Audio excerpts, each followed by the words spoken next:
Hey everybody, this is Rydo and we're back to Nino Kuni. So we're in this casino and I said I was gonna gamble off screen.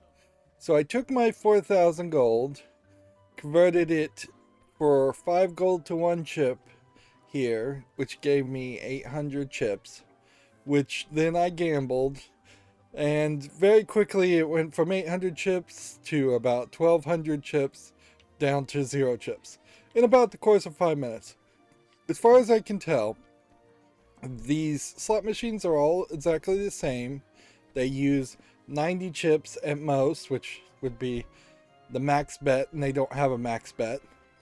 Blackjack here is a incredibly simplistic blackjack with no splitting or doubling down, which being unable to split and double down really lowers your chances uh, of having higher chances of winning, and your odds of winning are probably highest as far as regular casino games in playing blackjack. I played one game of this game, Platoon, which is a fairly complicated game. Basically, there are uh, all the cards 2 through queen are worth their face value, with jacks and queens being tens. The king always wins if it's in a pile of cards. The ace always loses unless it goes against the king uh, in a pile of cards. And the joker switches the piles. That you make 5 piles. Kings have to be with some number value, and bishops have to be with some number value. So you can't have a solo king pile, and you can't have a solo bishop pile. If there is a tie in that both piles uh, are, I really should just show this, but I don't have any more tokens, and frankly, I don't want to spend any more money on it. Um,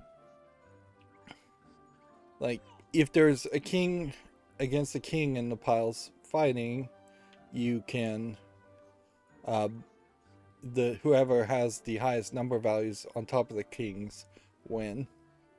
And then once you make all the piles, you just select, you take turns selecting which pile goes against which pile.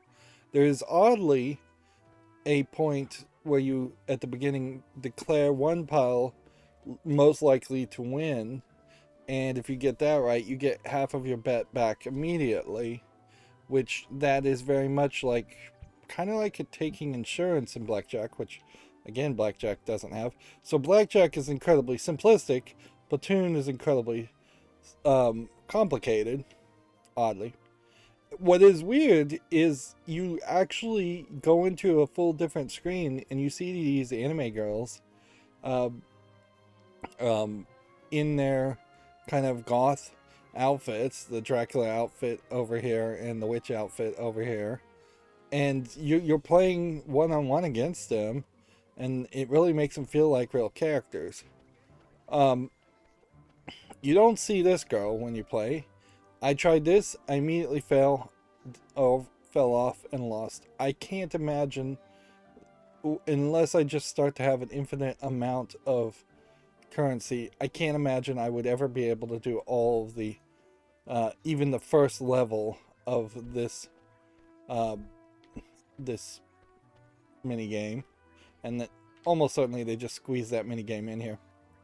So let's get to the elephant in the room then, before we leave this possibly forever, unless somebody tells me a way to cheat in here, which it would make great sense if you could cheat, because even these rank B items, while they want a ridiculous amount of tickets, uh, they look like pretty decent items.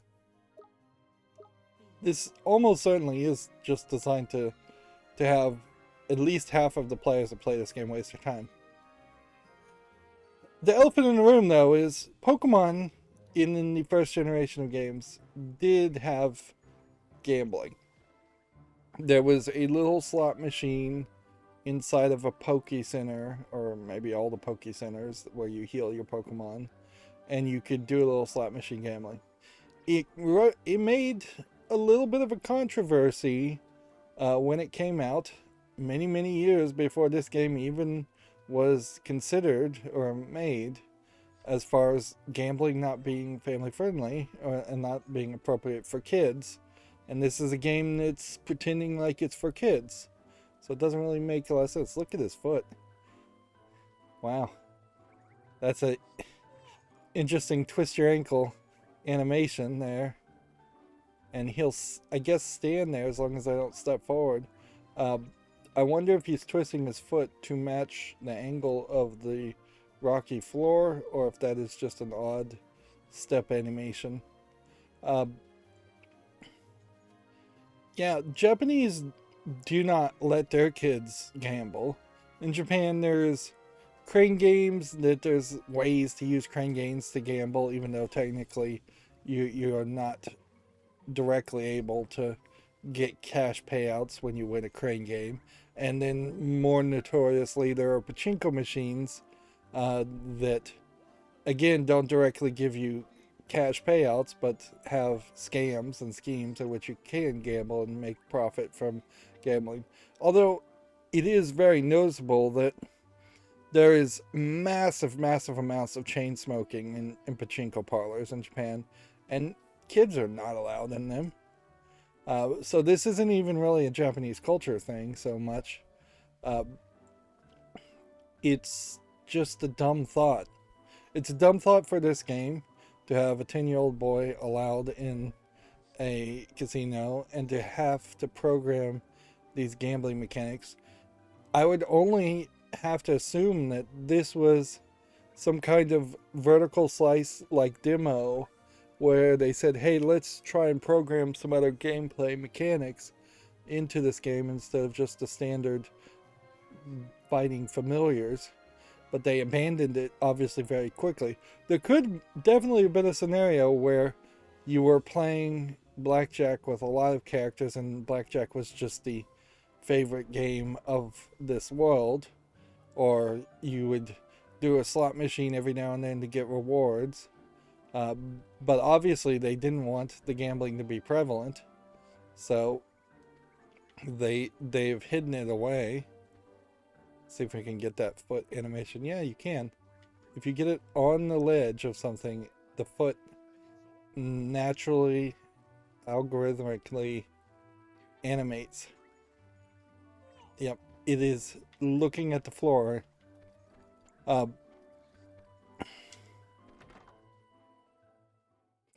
So it really feels like they just didn't do the research at all. We cannot travel inside of what is effectively a dungeon, I guess. Yeah. And obviously, since I gambled there and lost all my money, I will not be taking on the casino. I imagine at some point in the future, storyline-wise, we'll have to take on the casino. Okay. Our best bet now is to just fast travel, now that we have this spell. And I thought we were going to have to fly, but the game has given us that benefit now where we can fast travel. The boat will fast travel with us, I suppose, so we can always leave an area. We know there's a lot of quests around here to do, so we'll make a big effort around it. Let's see.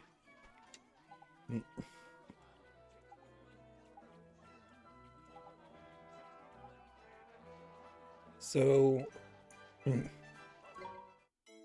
what do we need to craft for this guy?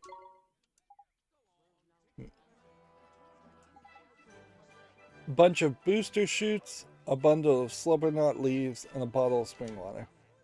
Right, we'll be right back. I think we've got all of that.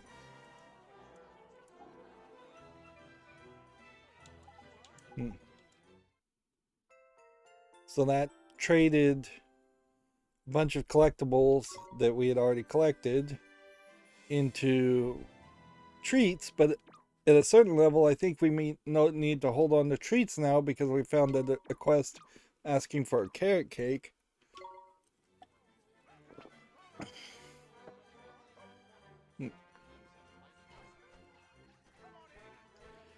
Let's see, move on to the next person. And this will get us our gold, some gold back, but there is a limit of how fast and how easy it is going to be to get um,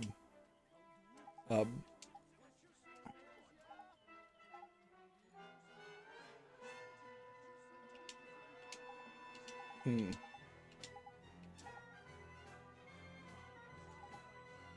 We need to find slapsticks.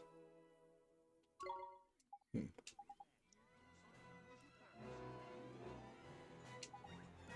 Hmm. Okay, so we're gonna have to blind people. We're gonna have to blind the wishy wombats. Let's go here, I guess. And then creatures and familiars. I'm gonna have to go through the whole book, aren't I? Because there's no glossary or anything. What if I was to go instead to this?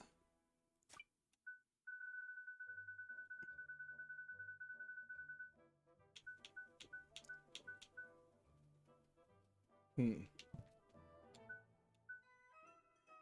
see. Where is it? It's down here. Creature Compendium. All. Yeah, it's easier to go here than it is to look around. We may very well have just never seen a wishy wombat. Here it is. Okay. So the little bat-like creatures with the shirts on. We've only defeated 3 of them. We're gonna have to blind them. Which creatures even have a blind spell would then be the next thing. Certainly. Let's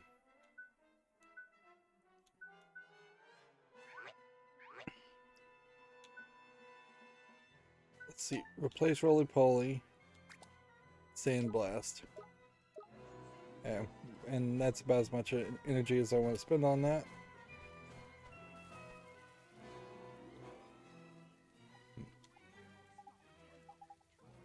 Do we have any kindness? Let's just check. Nope. Let's go find some kindness.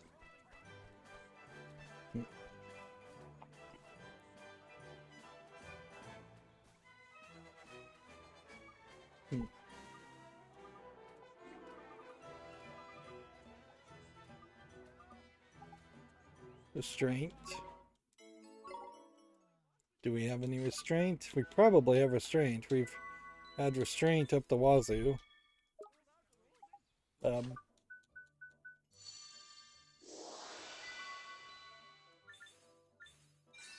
It really feels broken, certainly, that they would create a casino that you would have to very slowly and carefully gamble for hours upon hours, and yet the more interesting story and dialogue is just all crammed together in such a way that I'm just gonna rush through it because the game let me rush through it. Like, at a certain point, it may be kind of blaming the game for my own lack of interest in playing the game, yes, but I kind of have to do that. The game itself has been leading me by the nose, as most games do, as far as the experience it wants me to have. And when it lets its guard down and lets a player speed run through things in their first playthrough, then there should be some limitations to that, and there should be some reasons why you wouldn't want to do that.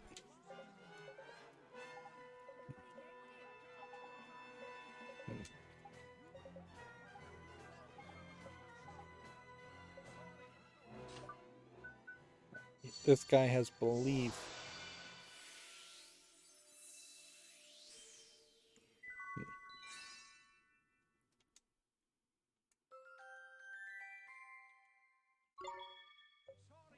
We may very well have to just jump around.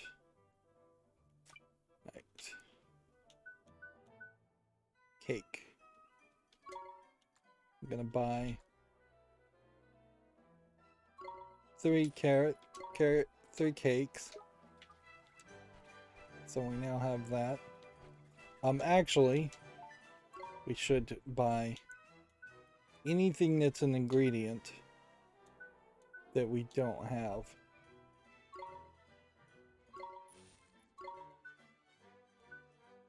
Obviously, there's something with a phoenix feather that we could merge together.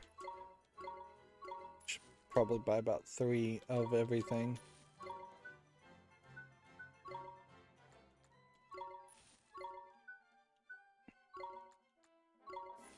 Because we just don't know if there's ever going to be a demand to do some other alchemy. We can buy crunchy carrot too.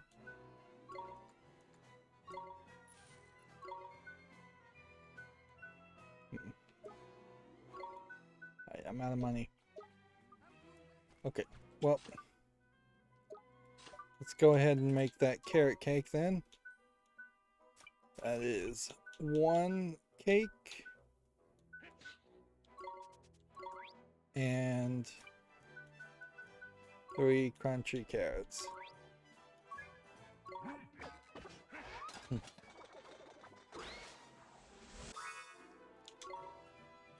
Yep. As far as matches though, we don't have anything else there. If I was to make another rogue's revolver, I don't know if I could equip a pistol to any other characters. That may very well be Swain and Swain alone, as far as his abilities. Alright, and then so we talk to this guy. There should be another guy over here. Yep. It's the travelers again. It seems like these two seem to be constantly getting into trouble.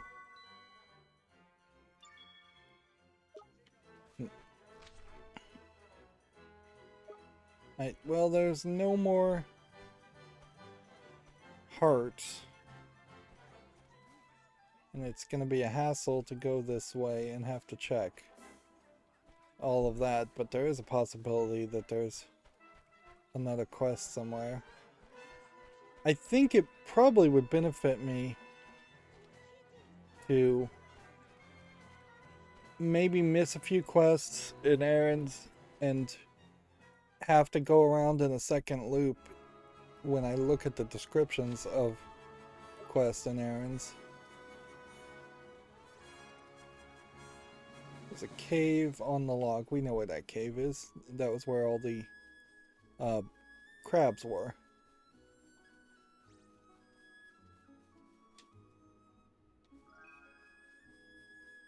Alright, so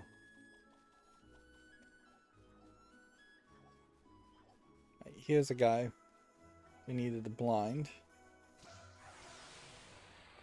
Come on, you guys. Right. This, and then sandblast, and then attack.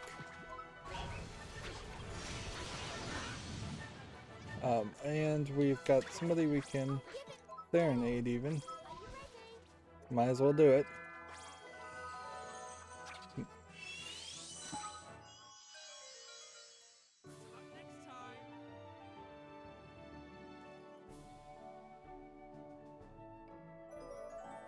This is probably going to give us a reduction in like gold and experience.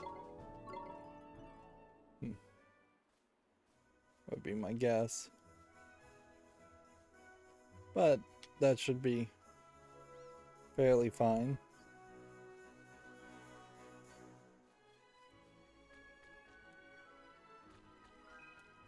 We can collect resources, at least, and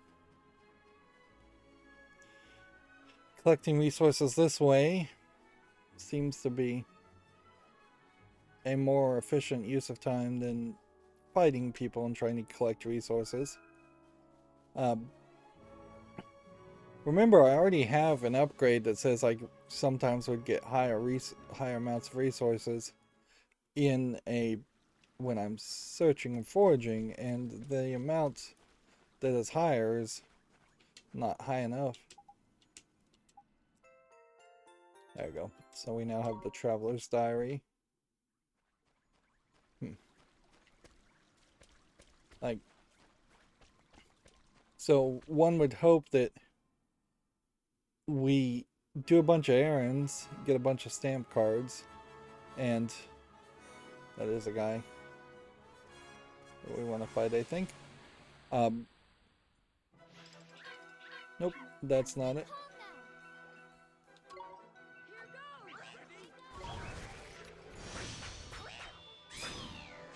Yeah, ideally I'd like to be able to forage and get 5 or 6 of the same resource, and maybe even one random resource.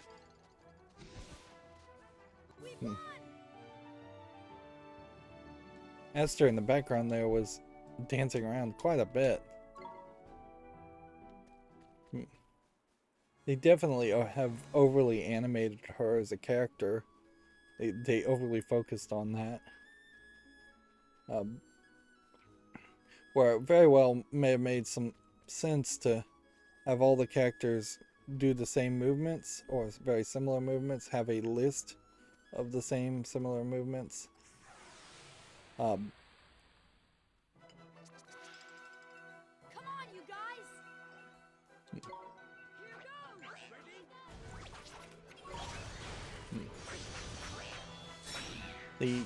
The creatures have crazy movements. They also kind of have interesting sound effects where they dance around. Yep. Drippy is overly animated also. So it's not just Esther. Drippy is jumping around like crazy. Oh, this is going to be difficult though. This is a very small island. Here we go. And I don't think we're going to find the wishy-washies and fight them unless that's actually the main character that is on the overworld. This might be a case that we need to get 3 slapsticks from 3 different locations too.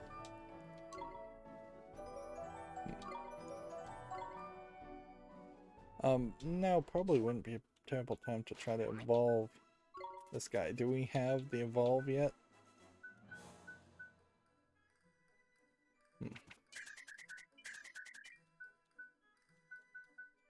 Nope. We keep getting like limited. Or getting the wrong drops. Okay.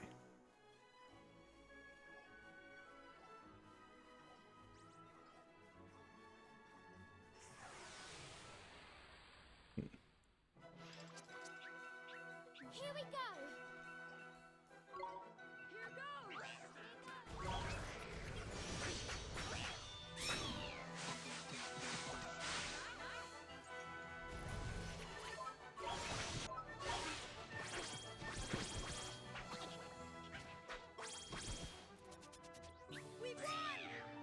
I imagine what we're supposed to be doing right now is we could just follow the star and move the story forward, but Imagine we are supposed to be kind of... So the Wishy-Washis are only here, so we gotta sneak up on them. Basically.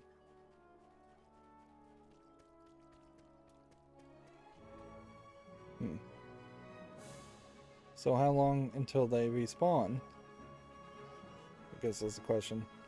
If I turn the camera this way, look this way, then turn around and look again, will they be back?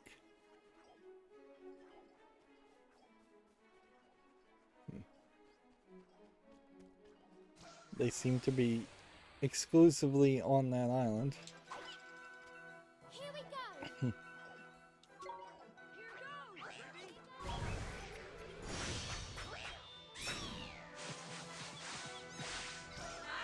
And we can certainly grind.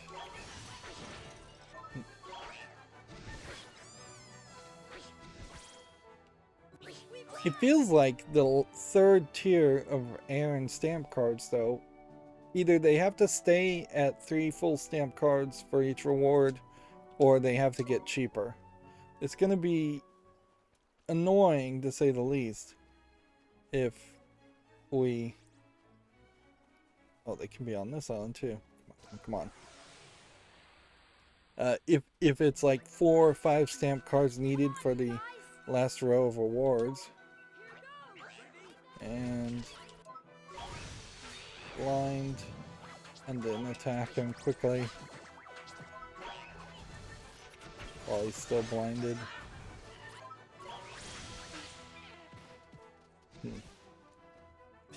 We have to do that one more time.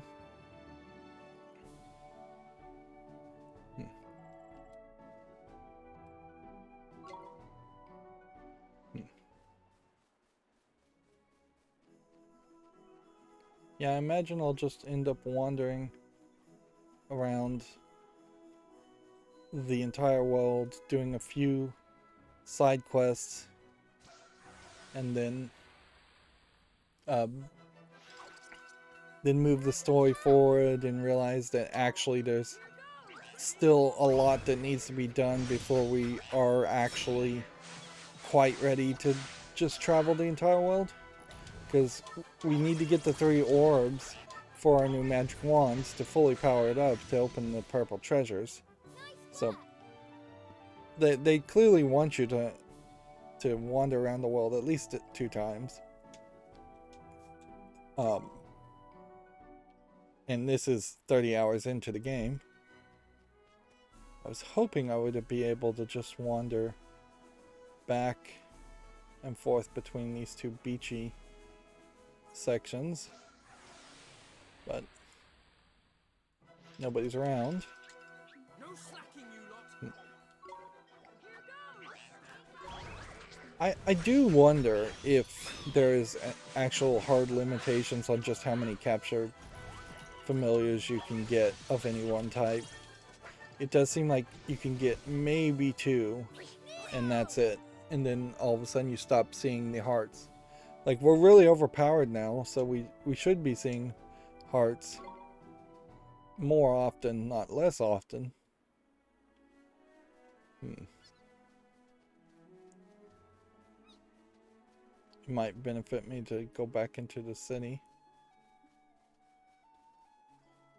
It also, I guess, would benefit me to potentially go into every single treed forest area. There might very well be a secret little forested area, because we found 2 of those, which definitely implies that there's going to be more than 2.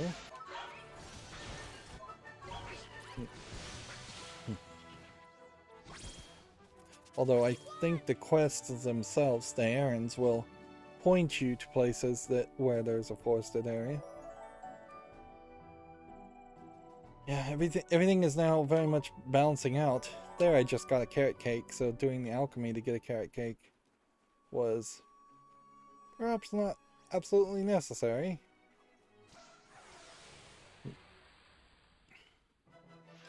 Hey, we got lucky.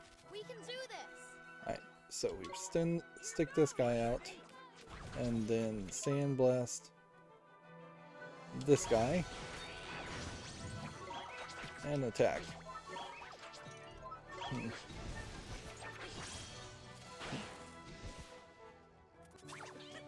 that it?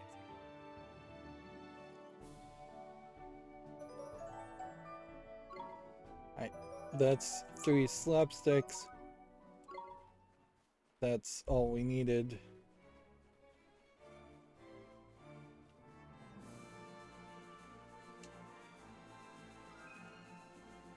Yeah, I guess any forested area anywhere around here could lead to another secret forested area. But there's so much forest here.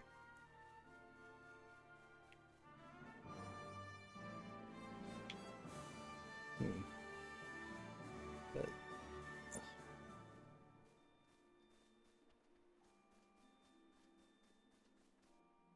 let's go back in here and then what we're ignoring also is any possibility of anything being on the ocean at the moment. And that's something we will have to deal with at some point, is we will just have to get in the boat and just swim around. Again, I'm not willing to read any of this. I don't even really like reading the main story stuff. So we now have 3 merit stamp cards. Interesting, this looks like this is from Motorville. Are they subtly bringing in elements from the other world? That would be very tricky, certainly. If it did turn out that the world is slowly becoming like Motorville, like the real world. Like, this guy certainly looks like he's from Motorville.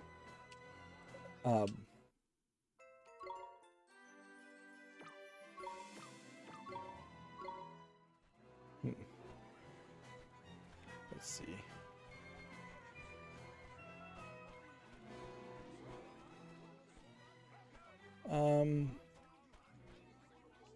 Let's see where we are here.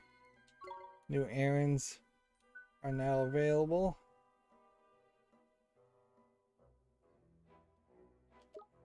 A new errand in Hamlin.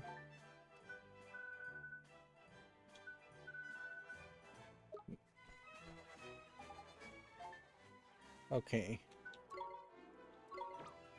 Go ahead and claim bounties. I just got another achievement. So a lot of these achievements definitely do seem like they are kind of around the idea of doing a certain level of rewards. And there might be a 3rd tier achievement for doing all the errands, and a 2nd tier achievement for doing half of the errands. Let's see. Drop more items, I believe, is what we wanted. Or experience. In almost every RPG game, experience is king. I think we want experience. Yeah.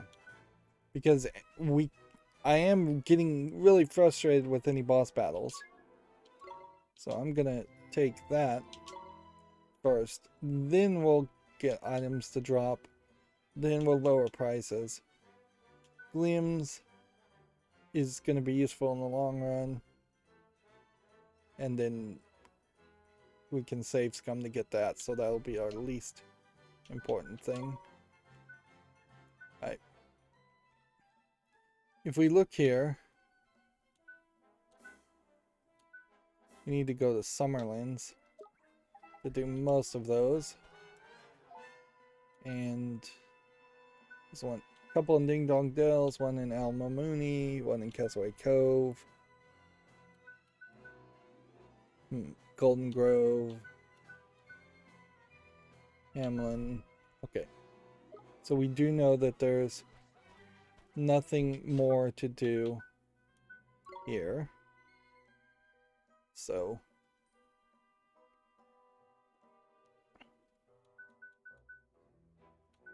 it probably would behoove you just to go to Golden Grove first. And we'll just go south through all of this. Like,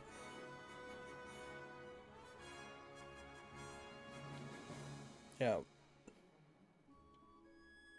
Go check out Golden Grove. Actually, we should have gone to Ding Dong Dell. We'll just walk to Ding Dong Dell. This will give us an opportunity to potentially try and fight some of these characters, although...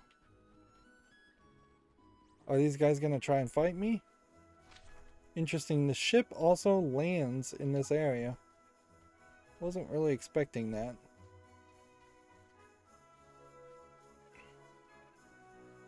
No, they're absolutely terrified of me. And probably rightfully so. So we're not at the point where these low-level characters have evolved into a second tier or anything like that. And we really don't have any new transition or movement like mechanics for the overworld, so there probably is something far to the top left there because we never went there. But all we can do is kind of do the bridge spell, and that's the only thing that would get us into a different area.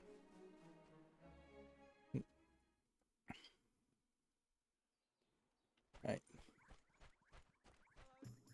And we've got somebody now who has a thing.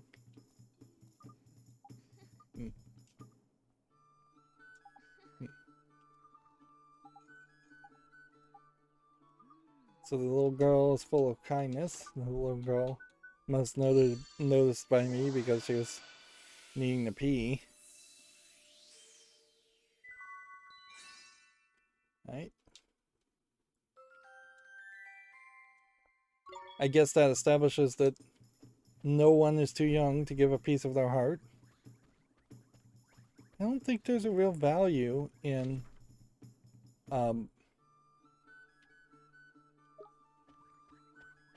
yeah, I don't know if there's a real value in wandering around too much here. Like, the blue dots don't show up on the map, so there might be some green dots somewhere. There are a few chests we can reach without going really out of our way. We now know that this is done with this gun game mechanic. It is a little surprising that you wouldn't have a like casino game around using that mechanic, because a shooting gallery concept would work fairly well.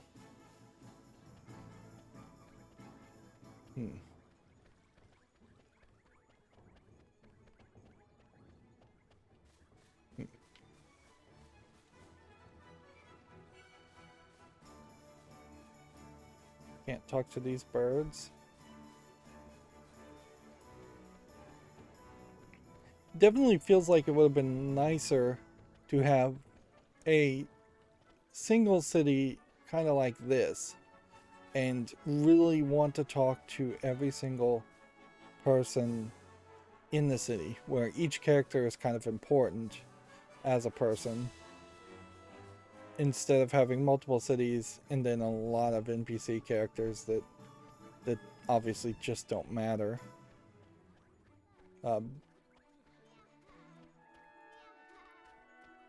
This is the only city with cat people that we've seen, and yet we've seen 3 or 4 other cities with humans. They probably, here you have a uniquely animated girl. They probably need a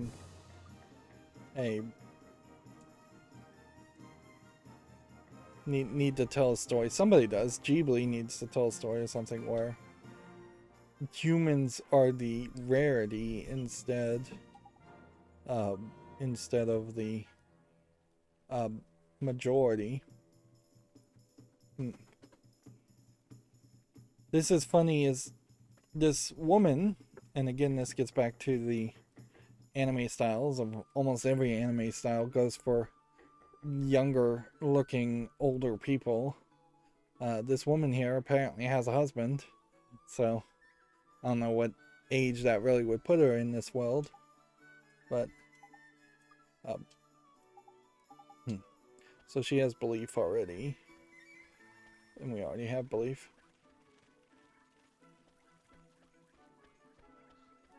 Like, remember this guy was talking about a tug-a-tail event, and that never seems to happen. Let's give her some enthusiasm.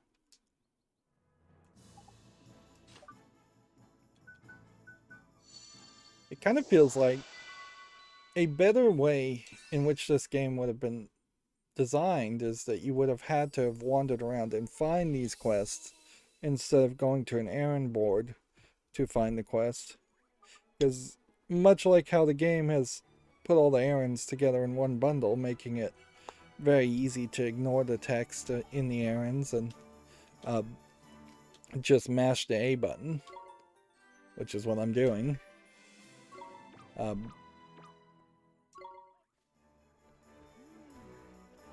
Like, if the game made the people more important, if you could pull off the miracle of really making players want to talk to every character in the game, that would be nice. Yeah. And it does just seem like I'm going to have to fast travel to a bunch of places.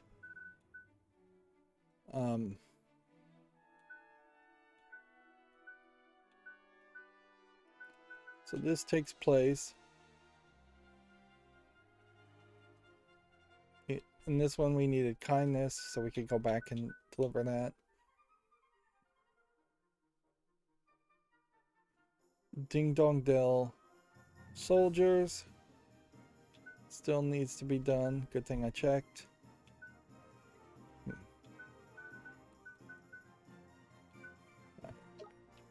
So are these two having a debate?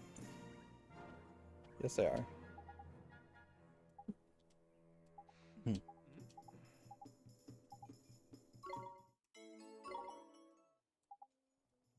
Do we have any courage?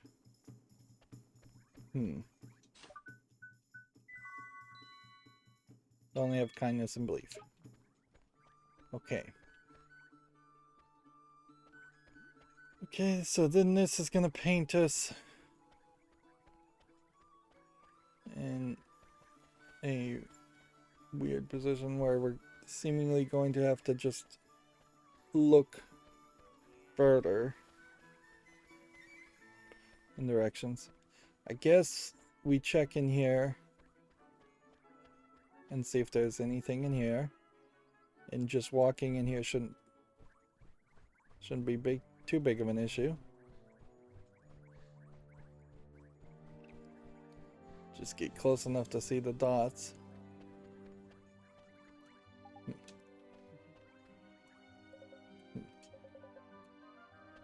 Yep, nothing special there. And I would assume if there is going to be any other courage, it would be in the city, not under the well. Yeah, I think we will simply just have to wander around the different locations. This was the only real problem with this city was the fact that you hear this hammering behind doors. As if they're just like constantly building and constructing something. Alright, let's go this way and see if there's a glowing green person with courage over here. Yeah. Probably be super easy to run through this whole area. I guess the question to ask though is, if we went here to dangerous places, let's see. We know there are purples, so there's kind of no reason to go in there.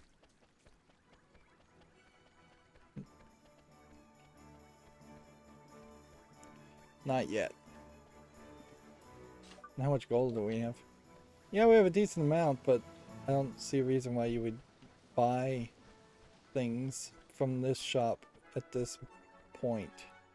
There is a point in the future where I may have to run through to every city, just fast travel to every city, and buy a few copies, if at least one copy of every thing. I should have gone and checked for bounty hunts, because there very possibly could have been bounty hunts.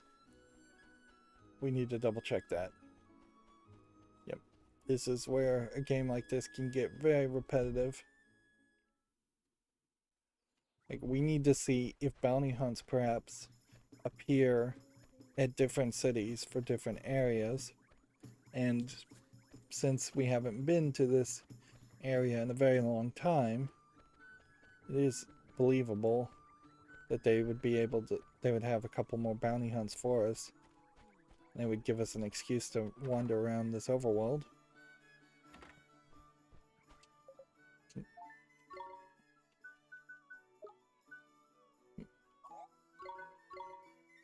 And we don't have enough rewards, but we are making progress.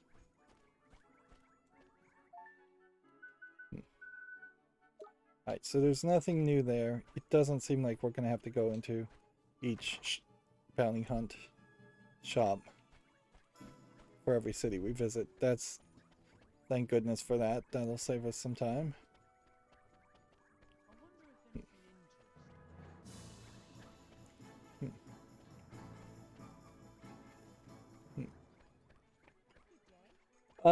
I suppose it's worth mentioning that they did specifically say several days had passed, so this lady and her daughter has been sitting here for several days. This guy has been sitting here sleeping for several days. Not that I'm expecting too much to really change. That very few people would appreciate or even notice if characters moved around over the course of days. But it does kind of break the logical consistency. And that's where a point where you might want to be careful to say several days later before you say several days later. But storyline wise, it made a lot of sense to say several days later when they did. In fact, there were several points. This guy wants to fight me, so we'll fight him. This might be because we don't have any of these characters. Single hit kill. Single hit kill. Ideally, single hit kills should be the trigger to capture something. Or just massive overpowered kills should be the trigger to capturing something. Like this minor bird, for instance. I wouldn't be surprised if it has never been captured.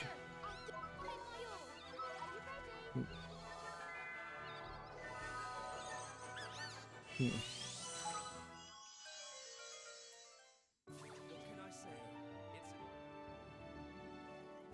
course, that's 7 gold and 7 experience.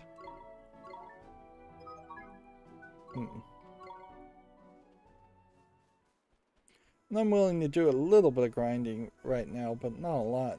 Just looking for characters. I'd much prefer to move the story forward. Of course, you have to actually walk into the doorway. It's kind of pointless to even need to refill our magic and HP. But we did make some progress, so I could see.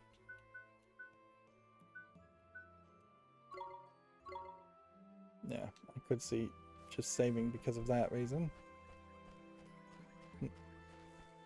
We still don't have the spell to revive the robots, and the robot element of this story is going to oddly play a weird role. But you really want to attack me? By all means, attack me. Whether I care. Like these don't look like characters I haven't fought before.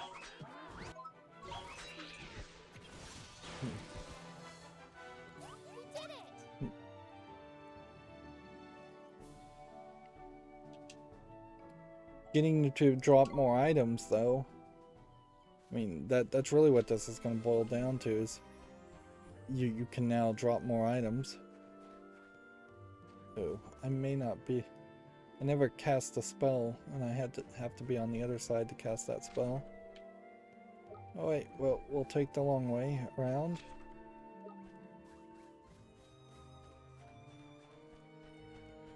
Which will have us see this whole area. But not really do anything with this whole area.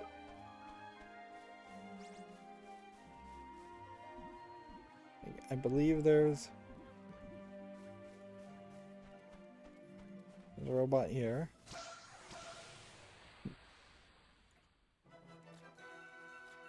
Fancy your chances, do you?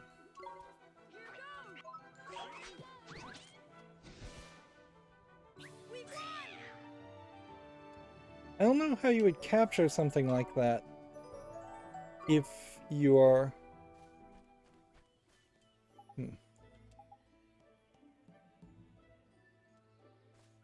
Yeah, I don't know how you're gonna capture something if you just have one of them, because we have never seen the game let us try and capture something when there was only when they were the last remaining version of a person, of a familiar.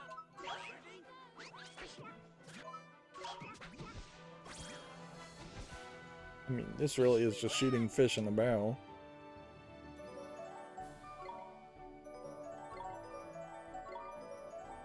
It's odd that XP is working to level me up at all. I would have half expected that I would have ended up fighting all of these characters and just wasted my time completely in the whole process, and that I would have had to have done like 10 different fights before I even leveled up once. Okay, still nothing up here.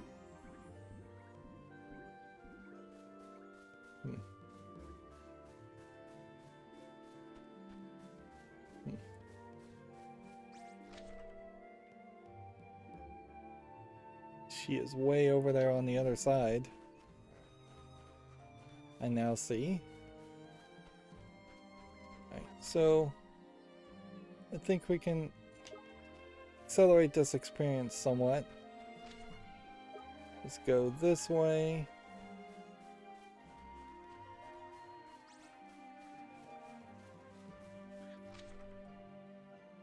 Yeah, you definitely need to be careful when you make a game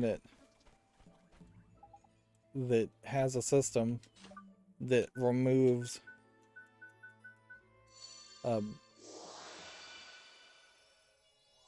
gameplay. Like, sure, that makes us faster, but I don't know if I really appreciate wandering around and doing nothing. Ideally, there would be an aura or a miasma, whatever you would call it, probably an aura in this case, that you created, Oliver just created through his magical power, and anything around him that is super weak would get automatically defeated and automatically killed, and you would gain XP and items just as you're walking by. And if you could just walk by and in the top left corner it says gained 8 XP, gained this item, gained that item, that would be great, because then it would almost become like a racing game where you would actively just want to run around. Here we go.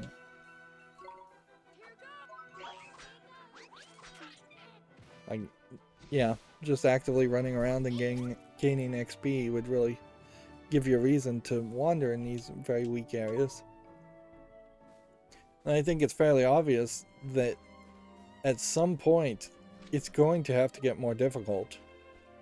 This is a joke. I'm fighting single characters that would have given Oliver alone some trouble, but with 3 companions and 9 familiars, there's nothing to it. Now what's gonna really suck is if this fairy needs some piece of heart that I don't have.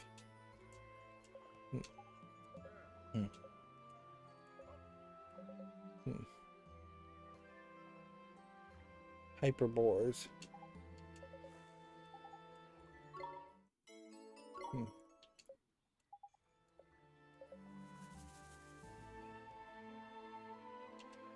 Okay.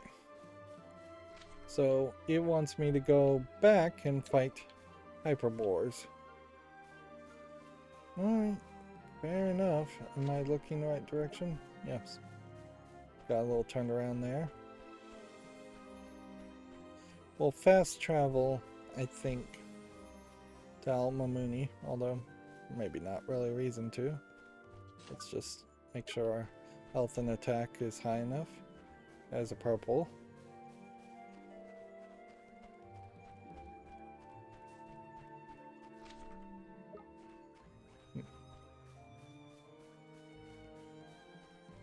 Yeah, I'm not even gonna try and fight these guys.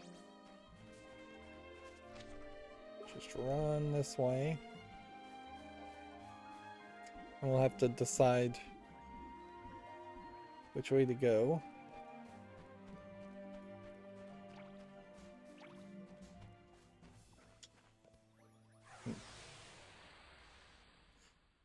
Hyperbore may be something that we end up capturing, so it's just all out attack.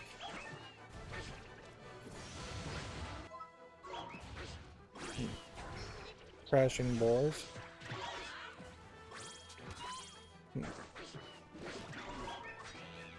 So I can use Cut Loose. I doubt I can actually capture the Hyperbores though, since this is quest related. Which is kind of a shame, because a Hyperbore undoubtedly is a 3rd tier evolution. Way more XP in doing that.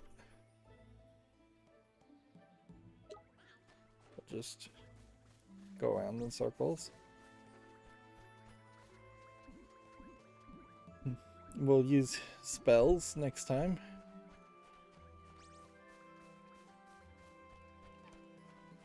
The game is literally having us go around in circles instead of figuratively have us go around in circles. Although, at a certain level, they are always literally having us go around in circles. It's just a very complicated... Ooh, 4 characters. Well, this is new.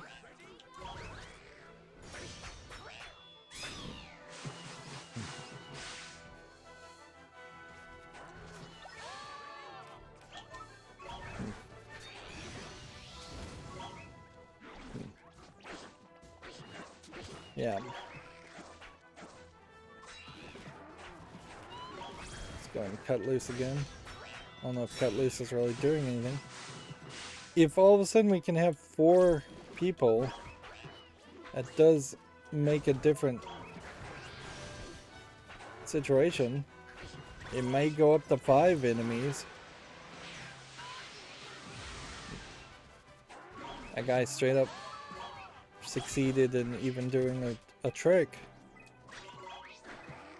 Which I was definitely not expecting that.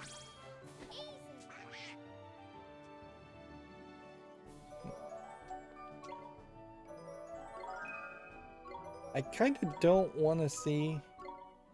We didn't change the trick, did we? Let's come over here and... Yeah. Tricks. Place this with petrifying poke, roly poly. Yeah, I really don't want to get down to a point where I am fighting 5, 6, maybe 10 of the same characters. There have been RPG games I've seen in the past that literally have characters just spawn in as a second wave of enemies. And that would be a lot too. Let's do it. Let's see. Cut loose.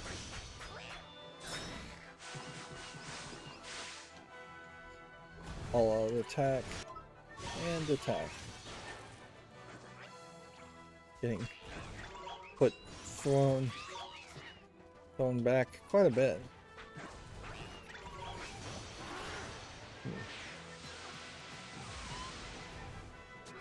These guys feel like they are getting like really stronger.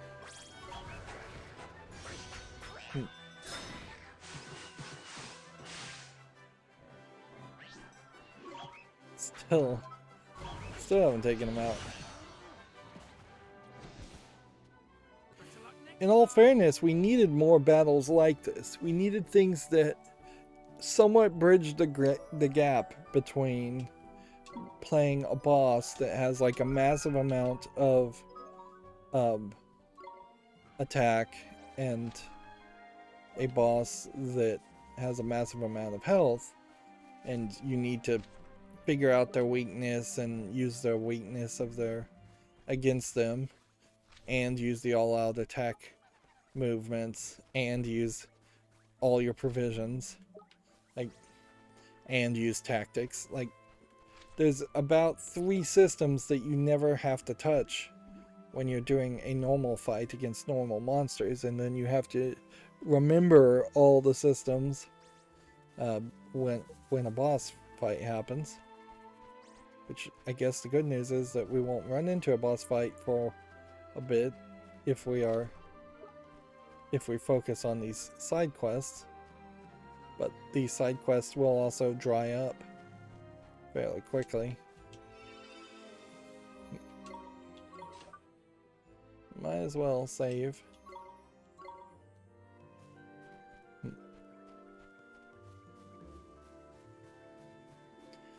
I think, speaking of drying up, we will also find that... Here. Look, Mr. Drippy, it's another monster. Oh, Knickers, poor lad, doesn't stand a chance, man. Come on, Ollie boy, let's get rid of that horrible beastie.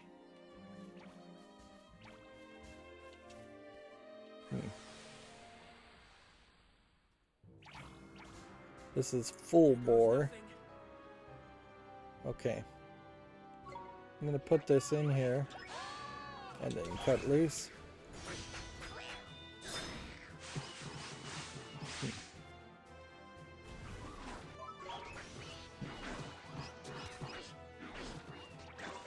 Let's see, we're still waiting for cut loose to let me activate it again.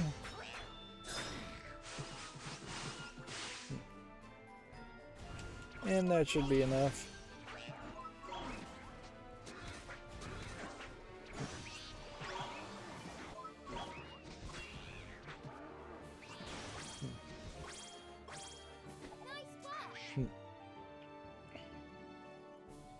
That looked a lot scarier than it really was. That was actually fairly easy.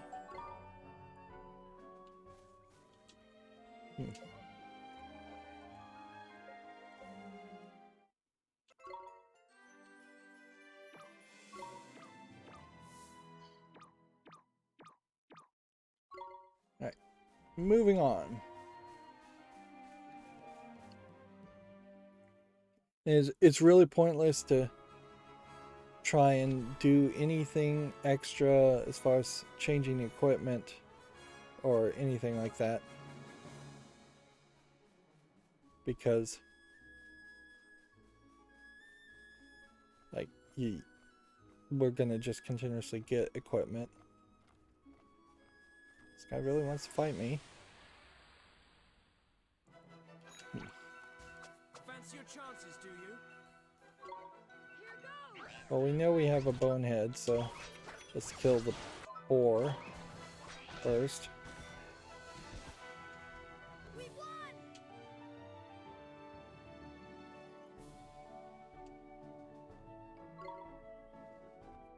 So I'm thinking the ship might have been over here, but it doesn't look like it is over here. So unless we get some kind of spell that lets us walk on water, which I wouldn't be surprised if there is something like that that happens, although it would be fairly redundant. So I'm guessing the ship is probably docked all the way to the south. Never did go to this area in the lower corner. We have the Trials of Solomon's, which we should try that. That may turn into a casino-like aspect, though, also where there's just not going to be... It's either going to be a little challenging, or I don't know why these boars want to fight me so badly. Nothing else seems to do it. There might just be a disposition metric that I'm not considering. So there might just be some kinds of monsters that are always going to attack you no matter what. We want to go to Al Mamuni. Where is Al Mamuni? Hidden behind the sandhill. Remember, I have the move faster upgrade already, and it's still really slow. This desert is a little too big. It also, I think, is designed to visually not be that demanding as far as just sand everywhere, compared to the tiny Fairyland island full of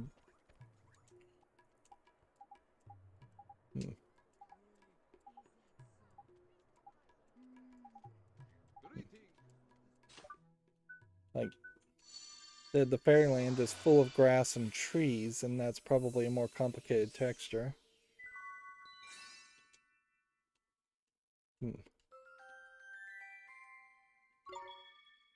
Yep. If we get more quests, I still never found this missing pigeon.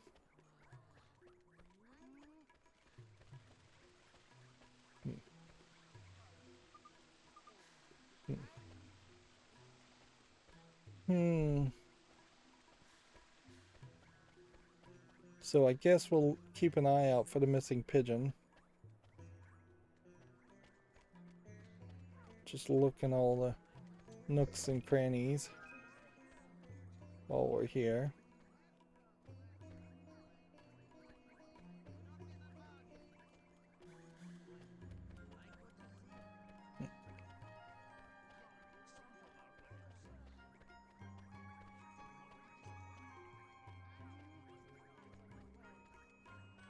There's really nothing to do here.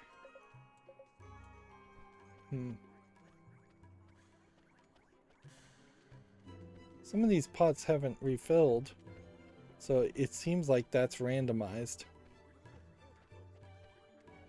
Which that would make some sense. That there would be just a random selection of pots that are refilled every time you enter an area.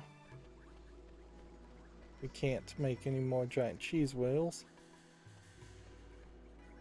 There's a boy running around here. Is there something special about this boy? Nope, they're just talking about the Oasis race.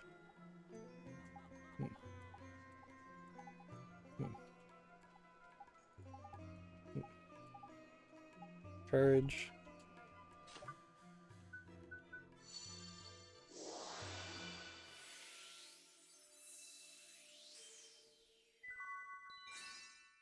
Yeah, that leaves us with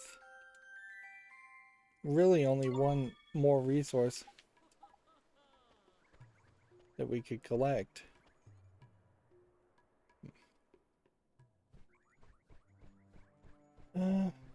We didn't see any birds up here.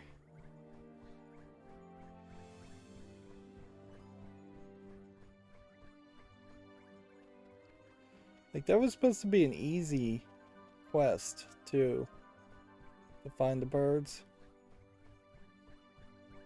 They were supposed to be near fountains. I just don't know where else there would be a fountain. So for maybe Ding Dong Dell. It may just be a case that it is an easy quest. It's just an easy quest you can't do until you find a fountain somewhere else.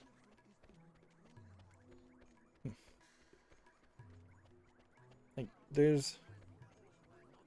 Well, there was a... Yeah. I now see the blue person blinking. That's who we were looking for. It's not him. It's him.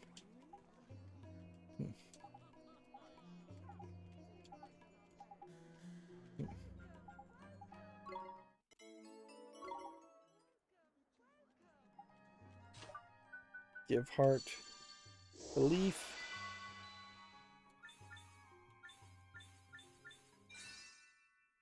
We can go back to Ding Dong Dell if we need to find more beliefs.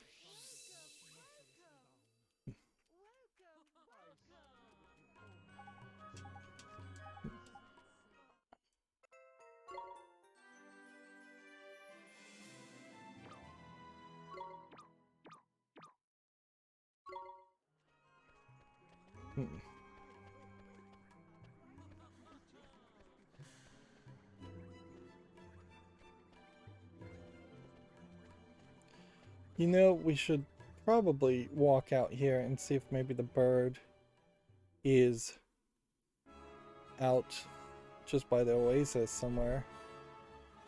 Or if there is possibly a secret area over here in this oasis.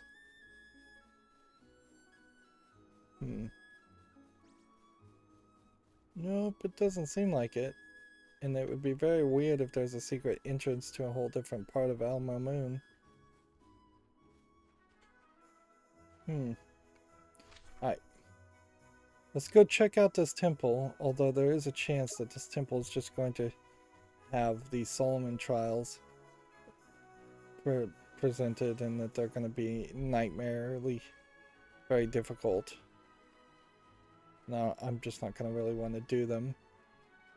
But I don't know what the reward for doing them is. It could be nothing, it could be something very important.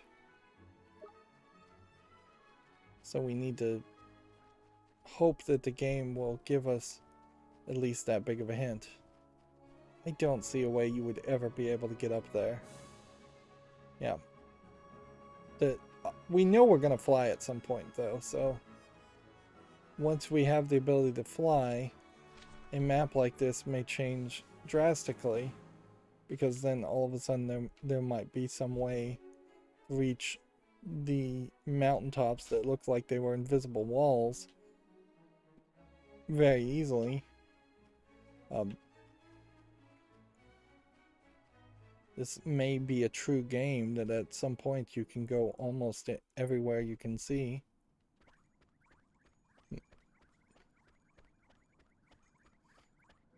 We didn't really check the errands, though.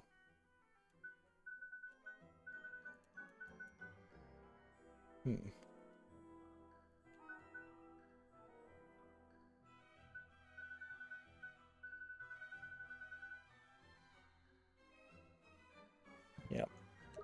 Doesn't look like there's too many errands. I was not expecting to see a whole bunch of people. This is surprising. Frankly, I'm shocked that this guy would even let people into his temple. The whole thing started with the doors being locked and only people with his permission coming in. What is this outfit? We haven't even seen this outfit or this outfit. Yep.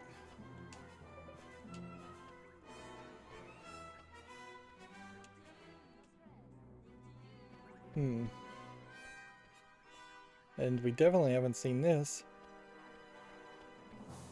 So this might very well be the collection of everybody in the entire world. And it does indicate that there's probably about 2 places that we haven't visited. And 2, maybe 3. And that'll be it. Let's see what this guy has to say.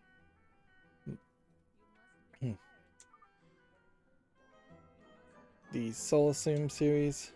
Family keepers come here from all over the world to pit their best beasties against each other. This hottest ticket on 4 continents. Speak to him, Bobo, for all the boring details. I hope you wimps don't embarrass yourself too badly. Okay, so it's a Pokemon gym, basically. Fight familiars. If you win, fight some more, then fight some more. Understand? Solemn series has 6 ranks. Rank E through S. Win any rank, get prizes and money. Did you hear that? Great big lump money prizes. Is anyone else starting to get fired up about this? I guess it does sound pretty exciting. Don't forget you cannot use item in the Solacum series. Let's give it our best shot. Okay. So this is similar to the casino like game where you have to use the left stick and right stick to control Oliver and Esther. In that there are multiple ranks. Let's try rank E.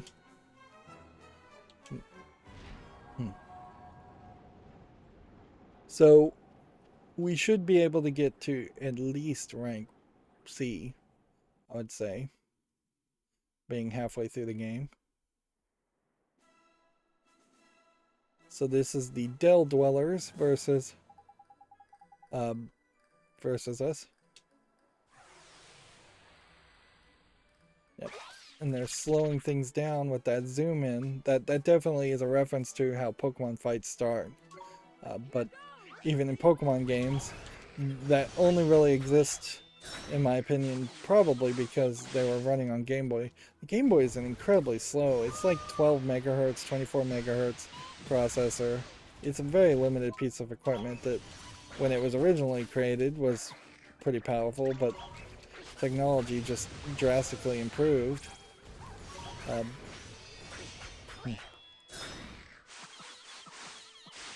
These guys do seem tougher than I was expecting. And if you can't use items, that is going to leave you with your own spells to heal. I kind of also expect that we will I have to expect that we'll never be able to do the E rank fight again after we win, which is fine because it would be a waste of time.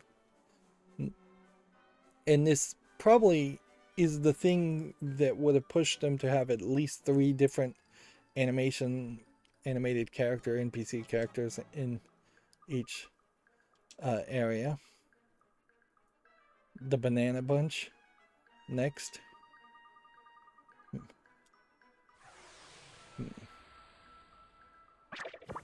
So if there are 6 ranks, and then there are 3 people shown in each rank, then that means there has to be 18 NPCs, right? If I'm doing the math right. Oops. Let's see.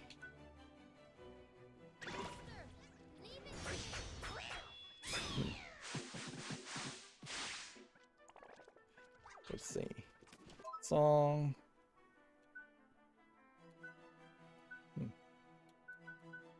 Burpee tune.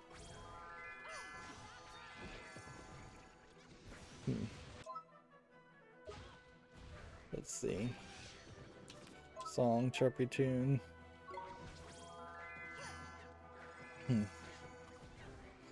We may very well struggle here to even get through E rank, because that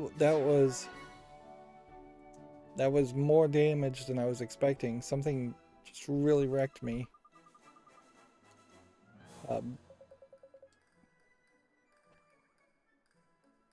And here we have the Gilderbergs. And so apparently there's a whole city of these people.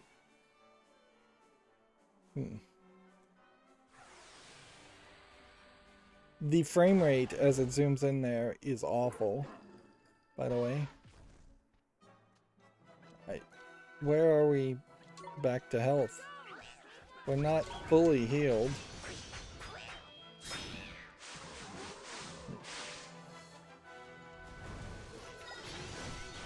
Let's see.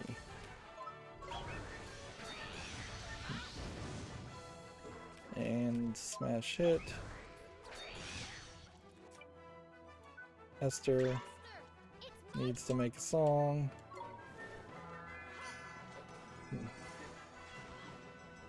And see, does she do tactics?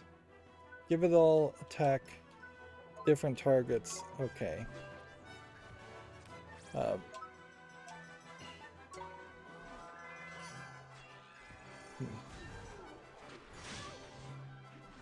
She's about to get knocked out too. I'm not careful.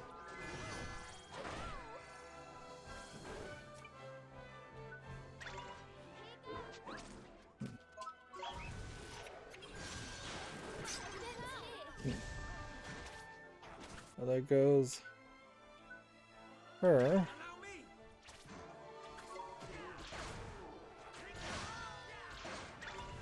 Just shooting. It's not gonna do anything.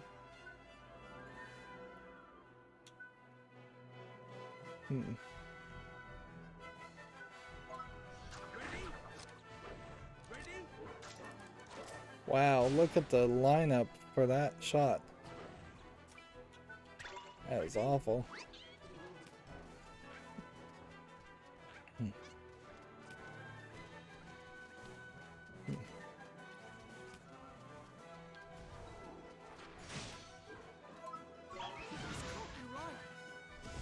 Yeah. So we lose. If anything, I think that probably points out that we are a lot further. Like that saves us a lot of time, though. Like, so we know now that this is something that is very much late game. It's kind of pointless to have even put it in the game now. Unless there's something about like the fact that I've been evolving things. We still, I don't think, have the item we need to metamorphose this guy. Yeah. Unless there was something else to this. We can metamorphose this guy. Let's see, which I think is this one. And we gotta pick. Do we want him to change one way Or the other way. Do we want his movement speed or attack speed to go up? Do we want him to be more of an electric type or a water type or wind type?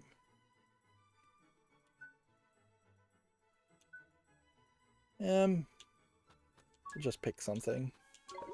You just have no idea. I don't know which one's the right one, which one's the wrong one. That probably should give me an achievement for our first level 3 evolve. Interesting also is that familiarity is only at 2, so familiarity doesn't seem like it plays that big of a role to it.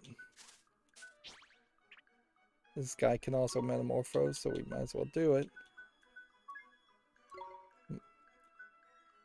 Do we want this one to be more of a, let's see, maybe fire and light character?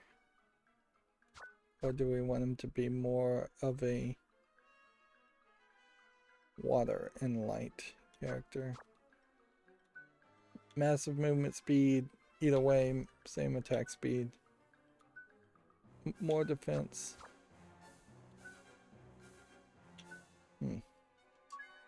Yeah, I think I may just default to evolving everything to the top tier, to the top one, and then the other one later. We'll have to go get another copy of them.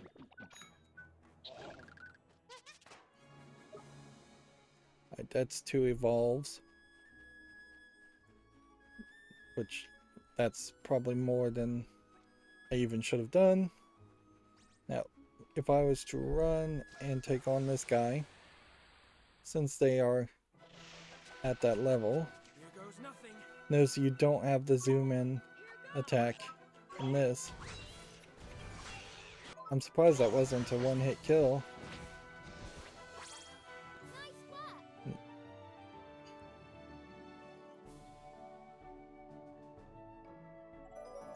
So, 4 levels for 58 experience.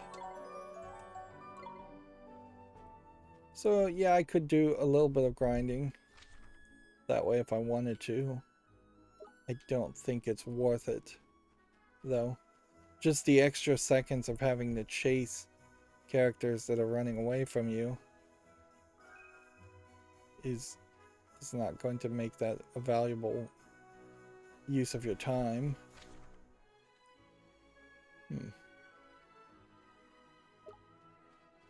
Does look like if I was to go up here, I could reach something, but I don't know what the thing is that would be up there.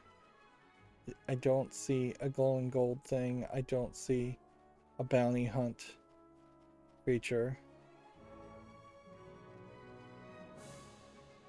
It's all kind of hidden behind rocks.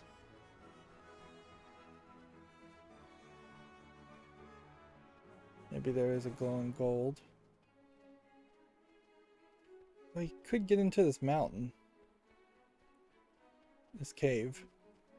I was wondering about that cave.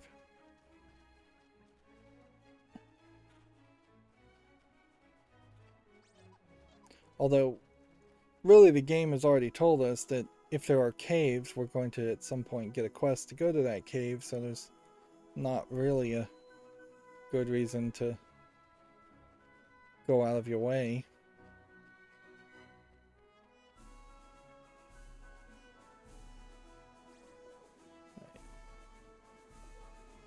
Yeah, come over here.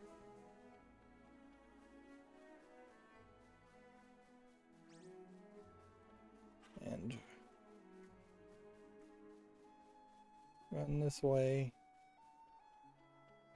Thought there was some gold, a gold thing here. But no. It does show us what looks like some other kind of temple. We could probably reach that now. But I wouldn't be surprised if there actually isn't anything in it that we could fight. I wouldn't be surprised if it's full of golems and dangerous creatures that I'm still way under leveled to reach or take on. Okay. See a way up? Is there a way up and down? I think this is a prime example of where flying will make it way easier.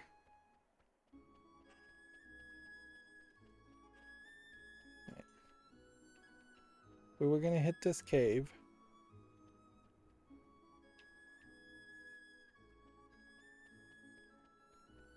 Can we reach the cave? I don't think we can. I think it's teasing you, having you walk all around different locations.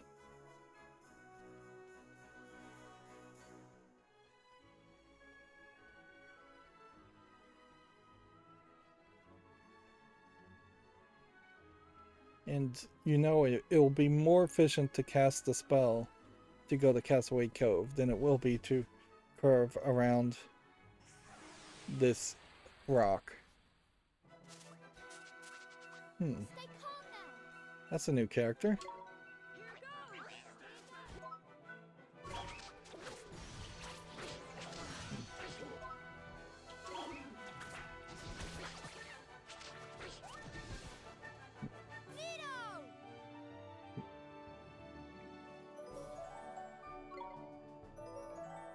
Yep, we can see we're already going to get diminished returns if we did try to grind.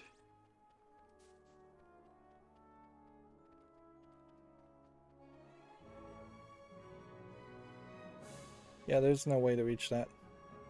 Meanwhile, I don't think there's anything else around here, so let's just travel to Castaway Cove.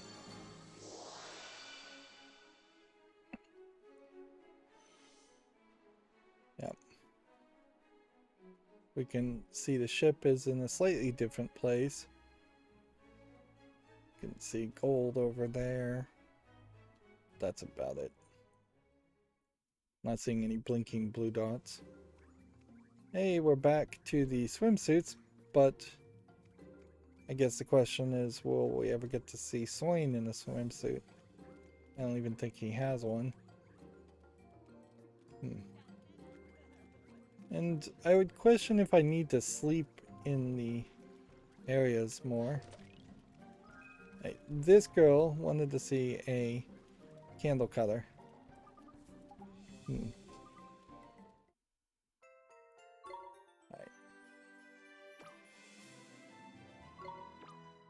And she was the one that was pushing us to the alchemist.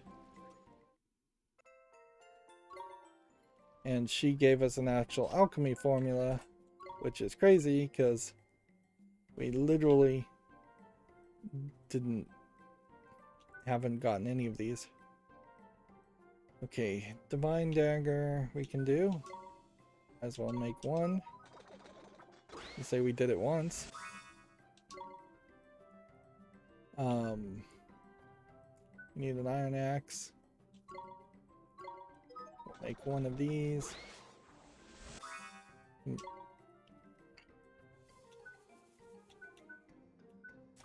see. We can make this.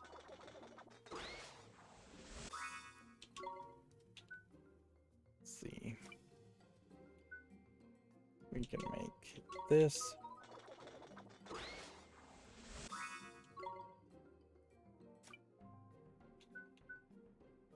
So let's see if we can find a flint dagger, an iron axe, and maybe some other items in shops.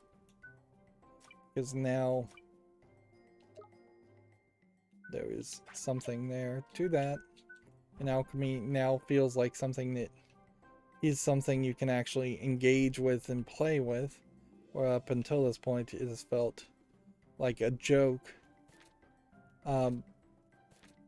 If she gave me a bunch of recipes, suffice it to say, there's still some recipes to unlock. We were at like 3% alchemy before, and we've now doubled it to 6% just by getting all those formulas and having that help us. Let's see. Anything that's an ingredient we should own one of, at least. And honestly, it wouldn't hurt to own a couple of everything anyways.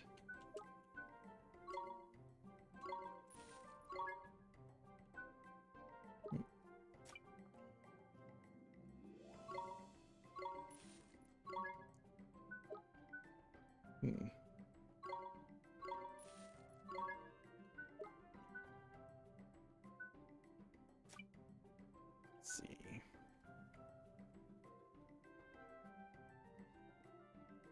Probably is not a terrible idea to have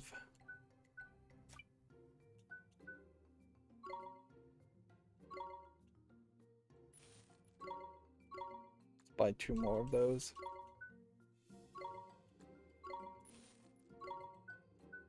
Yeah, we want to have at least 3 copies of everything if we can.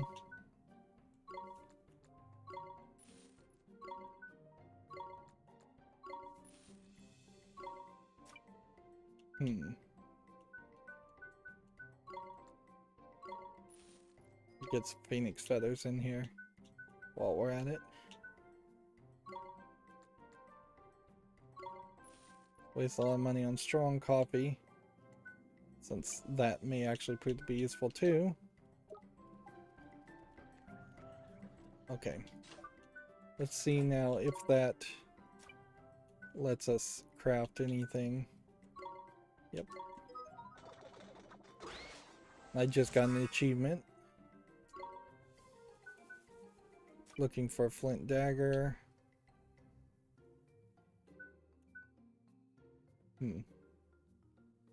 Feel like sturdy scale, though I may even have a sea breeze cloak. This may get down to something as simple as I need to remove equipment.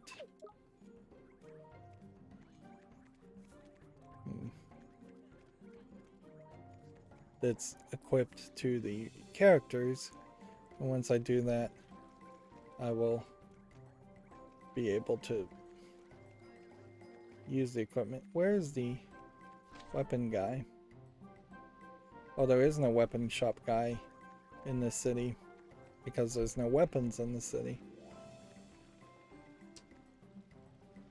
Right. Nature's Tongue to finish this quest.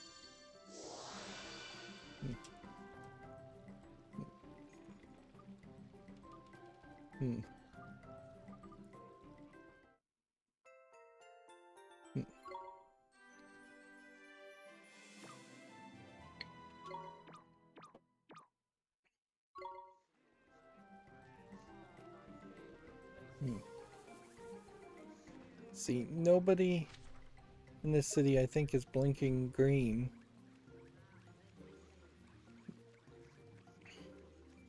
And I wouldn't be surprised if there actually aren't any chests or anything to collect.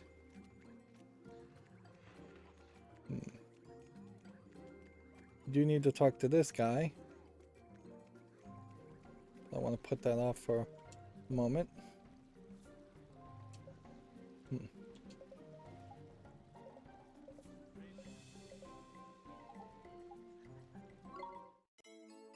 So do we have some belief? No, we are short on belief. I don't think there's any belief in here. So that's going to leave us here, or we could look at the equipment. Do I have a flint dagger equipped on anybody? No. I am gonna have to start just collecting items. Do I have a sturdy scale on somebody? Yes. Let's go ahead and equip that anyways. In fact, let's just be honest here. There is major room for improvement, I think, on a lot of this stuff. Maybe not for him.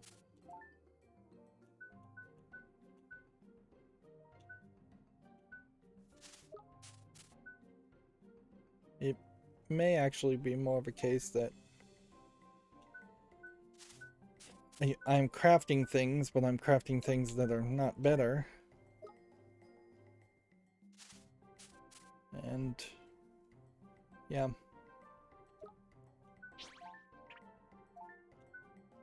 May have to pay more attention to what I'm crafting in the future. Like these gale robes obviously would be the best thing for me.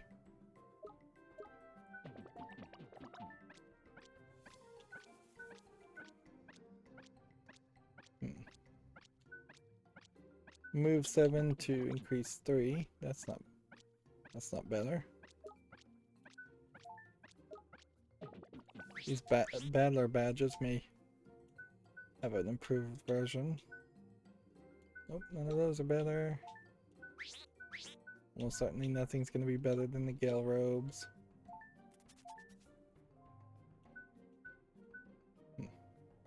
Well, that's better. So we'll equip that.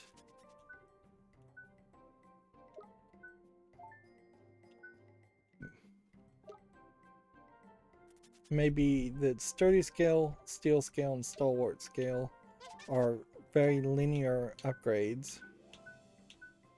And so there is a distinct better. I should make more poisoner's horns if I can. This is better.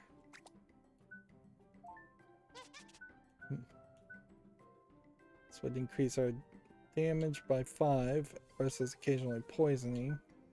That is better.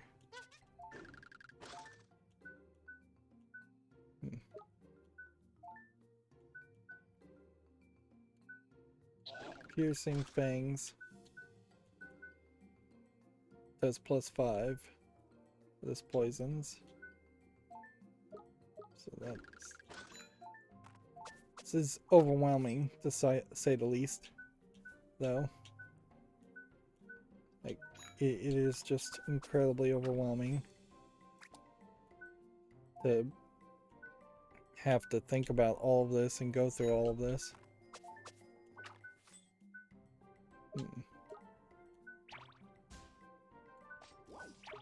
Alright. So cauldron. Let's see. Just look at all formulas. What could we craft and would it be better? I think another divine dagger actually is worth crafting. So we'll do one. And hopefully that didn't take resources away from something else. Scale shield. Turns a sturdy scale into a shield. Easy cloak.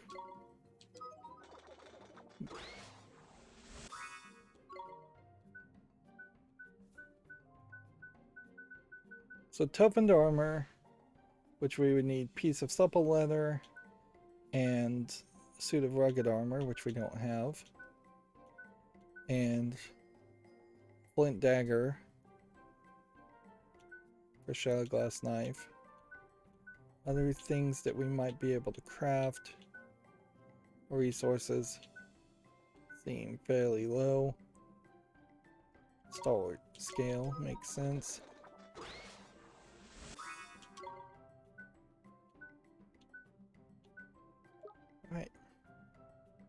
I really don't want to do any mix and matching. Right. So, is this shield better?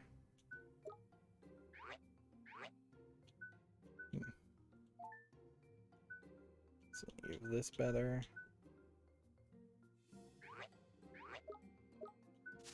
Yep. I've just painted myself in the corner to now have to look again through everything and determine if there was anything better to equip.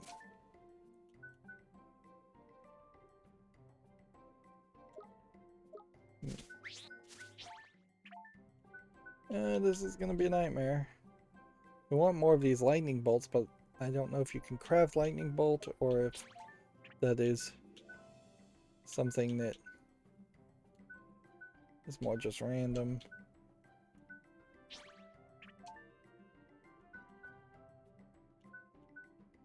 This defense for the reduction of magic defense.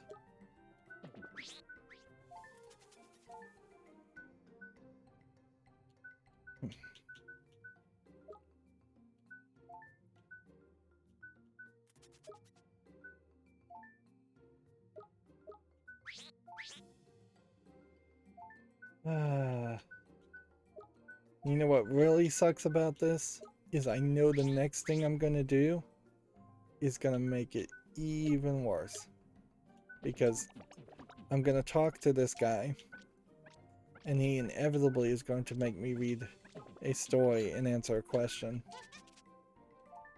Either that, or he's going to just hand me a spell, and then I'm gonna feel really stupid that I missed this guy this whole time and could have had a spell. That's better.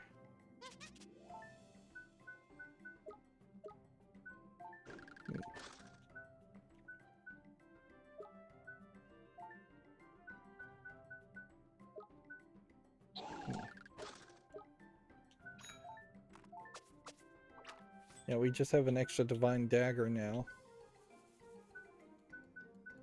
Well, that sucks.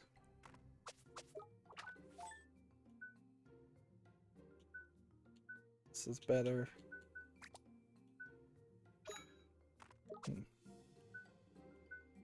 if we were to go back here and look at alchemy, weapons, do any of these start with divine daggers?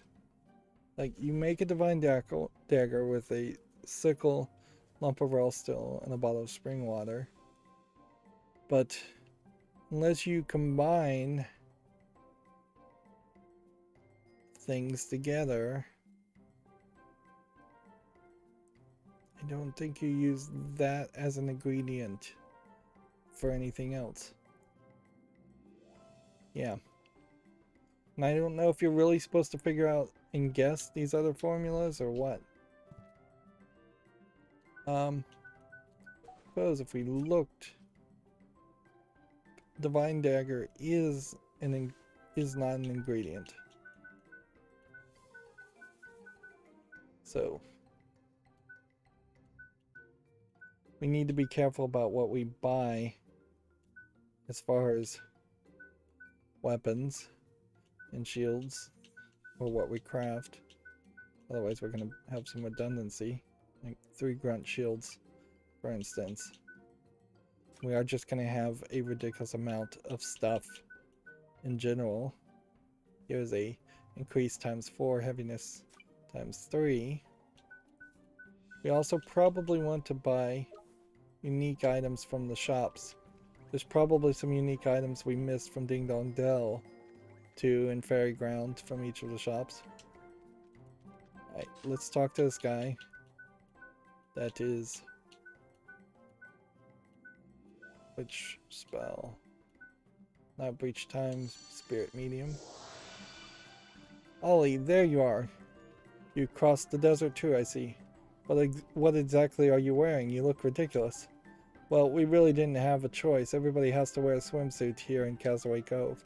Ah, swimming. I used to love being in the water, but it's not quite the same when you're a ghost. You don't even get wet. Gee, I'm sorry to hear that. Don't worry about me, Ollie. Horus may be the original Sage King. Uh, or he may be Shadar, even. Who knows? I don't think we'll get a big reveal until very late in the game. Don't worry about me, Ollie. There's plenty of good things about being a ghost. Hey, is it me, or do you look like someone who's taken the trials? Taking him? He didn't just take him, Shorty. He passed him with flipping colors. He did he? Well, bully for him. Come on. Come and show off to me what when they're calling him the Sages of Ages. Sage of Ages. As polite as ever, I see. Big-headed little so-and-so. Anyway, it looks like you're well on your way to becoming a sage now. Ollie, I suppose your Nazakan is coming along nicely too. My Nazcan? He said it's a language people speak ages ago, proper ancient it is. There's a bit of in your wizard's companion if you look. Well. So you do know something after all, Pipsqueak. Yes. The very first wizard's companion was written in Nazcan script. This girl who was scripted to walk around is now being blocked. And there are still bits and pieces of it in the modern editions like yours too. That's why every copy contains a guide to the Nazcan alphabet. Wow, that's pretty neat. I'm glad you think so, Ollie, because I've prepared a special puzzle for you. One that'll test your Nazcan comprehension. Now open up your wizard's companion and turn to the page headed The Tools of Wizardry. If you look closely, you'll see some ancient Nazcan script there. The task is to try and decipher it. Let me know when you've worked it out.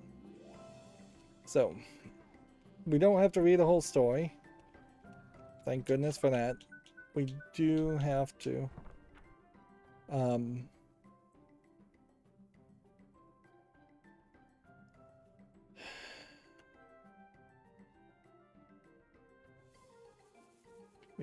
to figure out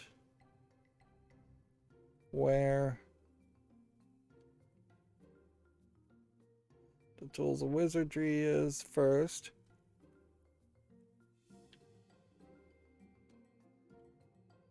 Magic spells are just at the front of the book.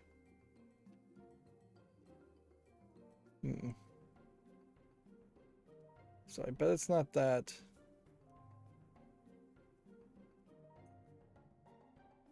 We're looking for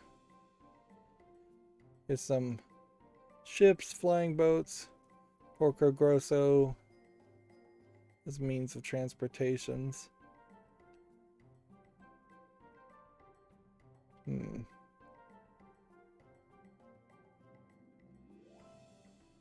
It's probably not one of these stories.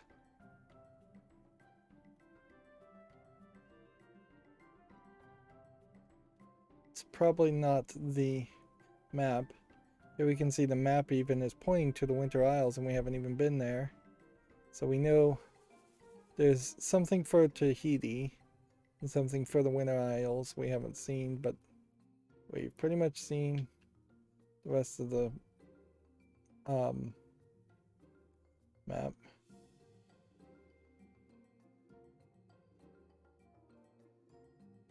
If I have to translate all of this nightmare, that's insane.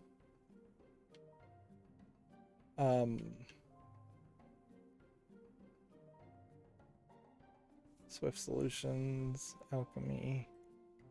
They're definitely talking about a lot of modern things in these wizard companions. There's no text in this picture.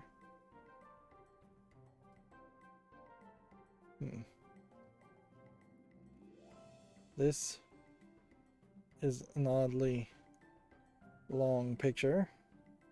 I don't know what section that's from. Regions of the world. Nazcan alphabet. See, I know we can get to the alphabet, and we'll have to figure it out.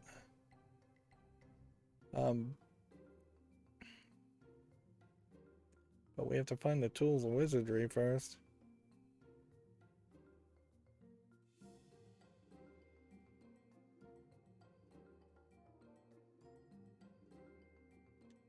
Shouldn't be this hard.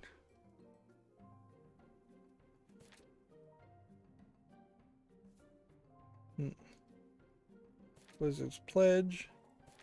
That page. There is a contents. Okay, so it's page 13. Okay, well then 1, 2, 3, 4, 5, 6, 7, 8, 9, 10.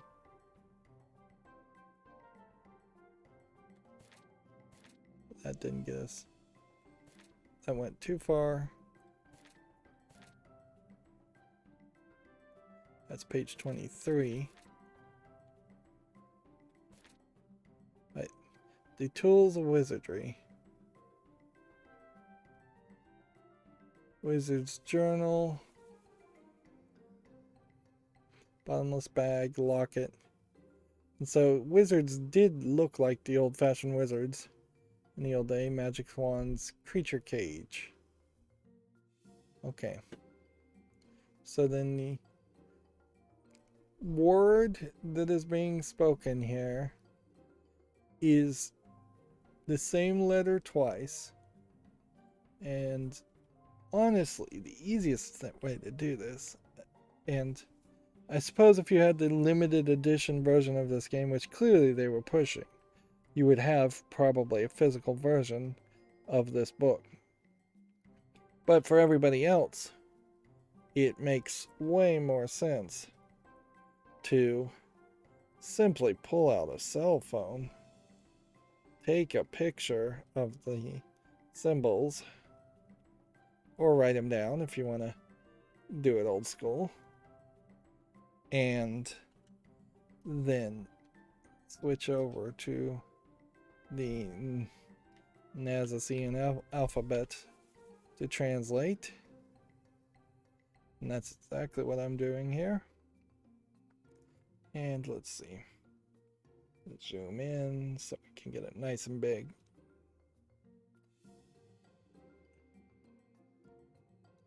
Let me just look at these symbols to see how different they are, because it is possible that the symbols would be very, very close to each other, and that might be a thing. Now, I guess the question also would come down to, are you reading from the bottom up or the top down? One would kind of assume the top down. So reading from the top down, first symbol is L. It is repeated the second time for L. So 2 L's. The next symbol,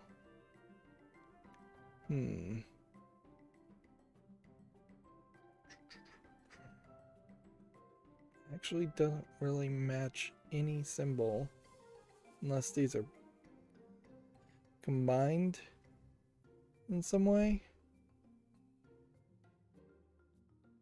Like, it looks like an E, LLE, and then M, and then S, and then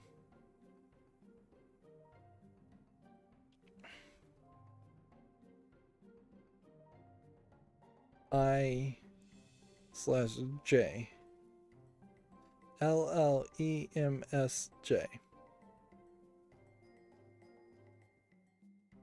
Just gibberish. So, before we assume that that is it, let's get a deeper understanding of the alphabet by actually reading it, because there might be some extra rules here where letters are mixed together.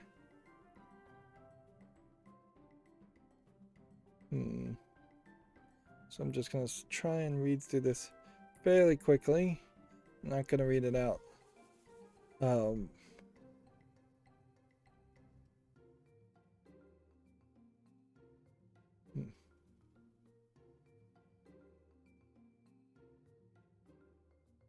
Seems like a lot of text. Not really saying anything.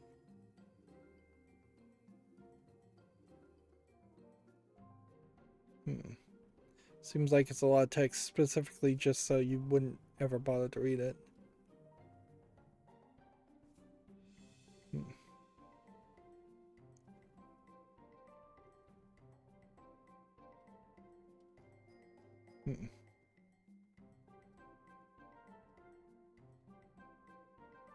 Hmm.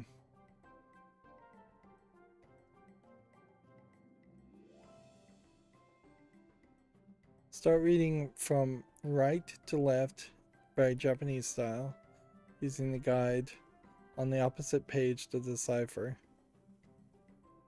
They feature no spaces, no distinction between lower and upper cases, no punctuation marks. You'll need to engage your brain in order to um,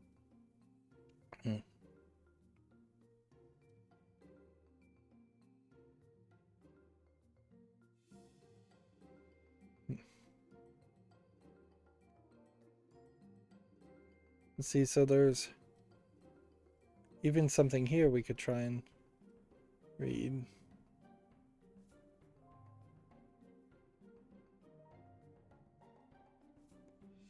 Okay, right to left. Hmm.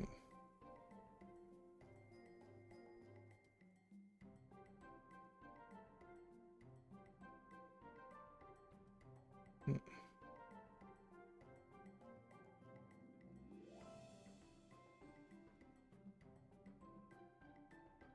But it doesn't even really make sense here. This third one is saying that somehow they knew the letter J was going to exist in the future, thus, but they didn't have anything in their language, so they just represented it with an I.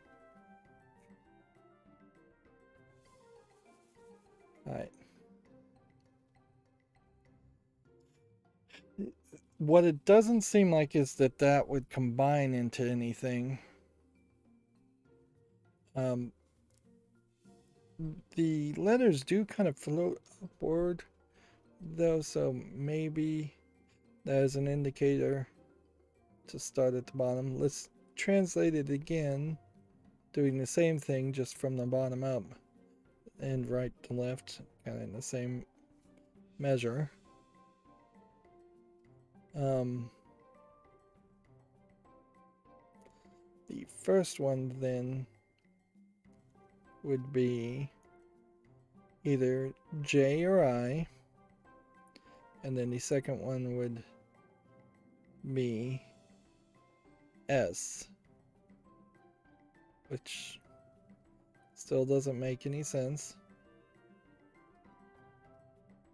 And then the third one would be M, and then the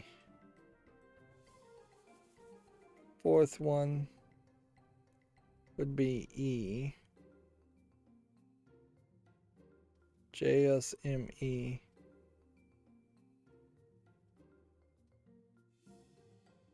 LL. I smell? Not a J and I? I can't believe it. What a stupid thing.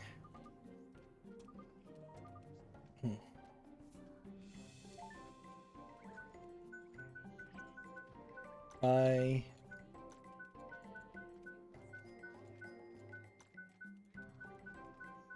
smell. Let's see.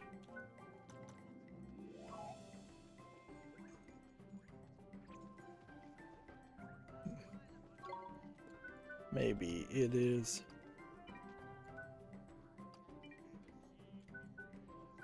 No spaces. Again, this is probably translated.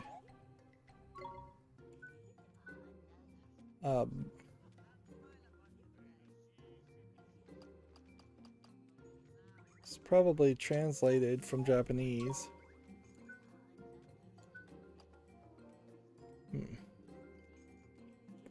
Let's do it backwards then. LL E. I may have figured out the Easter egg here, and the game may not have figured that out.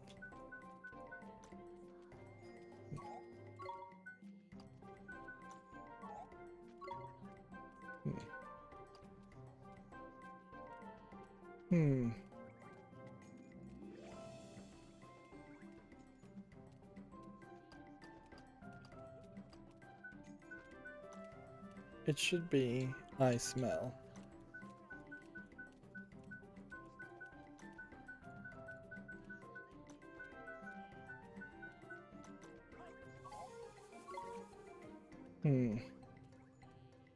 Okay.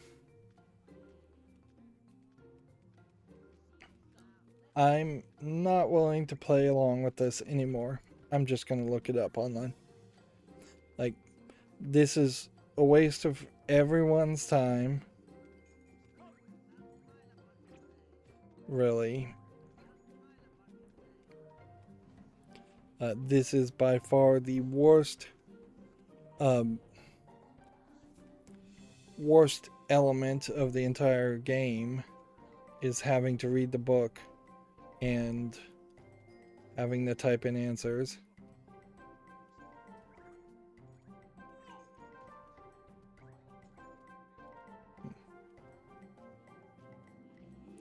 What in the world?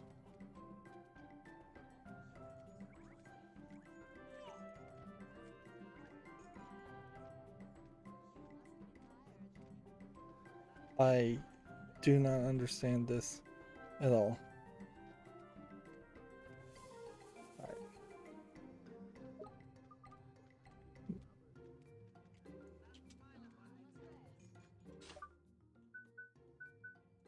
Okay. Read from the beginning.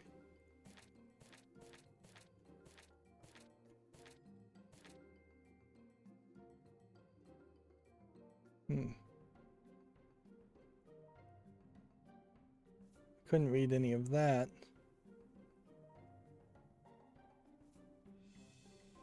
It says the answer is finest fiber. Where on this page?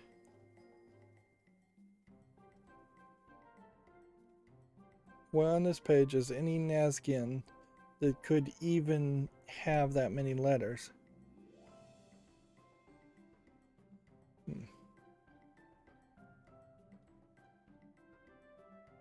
The tools of wizardry. That's where I was supposed to be reading, right?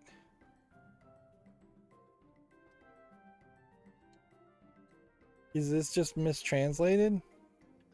Was I supposed to be translating this? I don't even think that could spell finest fiber. That's not long enough. Right, let's talk to this guy again. The tools of wizardry.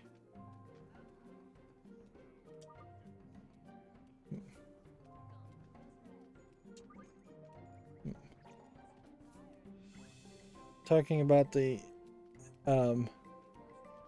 part that's part of the original picture. Anything else on there is probably just doodles done by a bored apprentice wizard. What? So I did the doodles, apparently.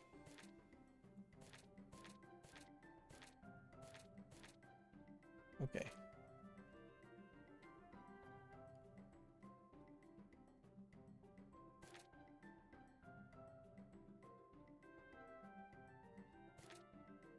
Was I supposed to have to read through all of this? There's like nothing here, even. First stroke is always the black line, second stroke is always the red line. Good to know. Not something that actually plays any role in the game because you're not playing with a Wiimote. Taking hearts and virtues.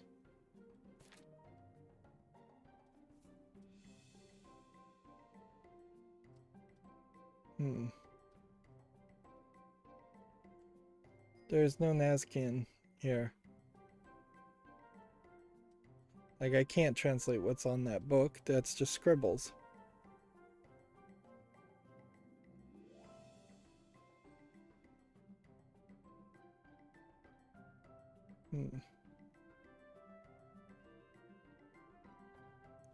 Wizard's robe.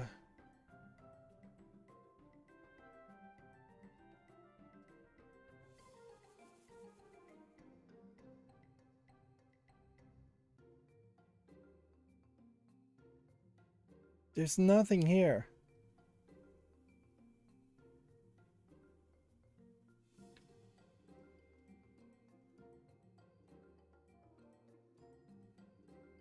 Oh my goodness. You would never see this at all. It's so much more obvious to see this that you had to zoom in and look at the picture. Oh, I knew this was going to be awful. I knew it was going to be awful from the beginning. It is barely legible on this belt that there's text there. Alright, well, the answer is finest fiber. And that pretty much solidifies that I am not going to bother to try to do these other riddles. I'll give it a slight chance.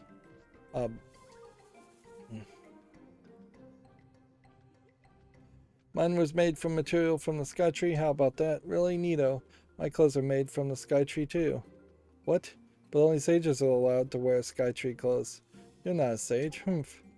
Now, midget face. Don't get in a tizzy. The old lady down at the boutique gave us them for free. Ain't it, Ollie boy? For free? You fluky little... And here I am giving you something else brilliant, but I suppose you did solve my puzzle here. What does vacate do, I wonder? Thanks, horse. Pa, don't mention it. It's the least I can do for another wannabe sage. Now, I think it's time for me to move on again. I think I'll stow away on one of the ships and visit the harbor here. No one ever is going to spot me after all. Goodbye, Ollie. Let's see what that spell does. Because vacate could be interesting. Of course, I'm going to have to figure out which one was vacate. Should have paid attention to what the symbol looked like. Now what, we'll just start here and just go through them all. Wouldn't be surprised if it is a late spell.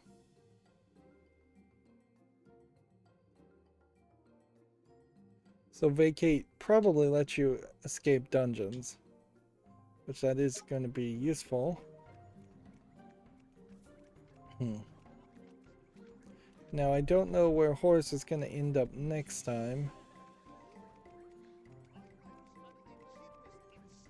Let's see. Do we have enough gold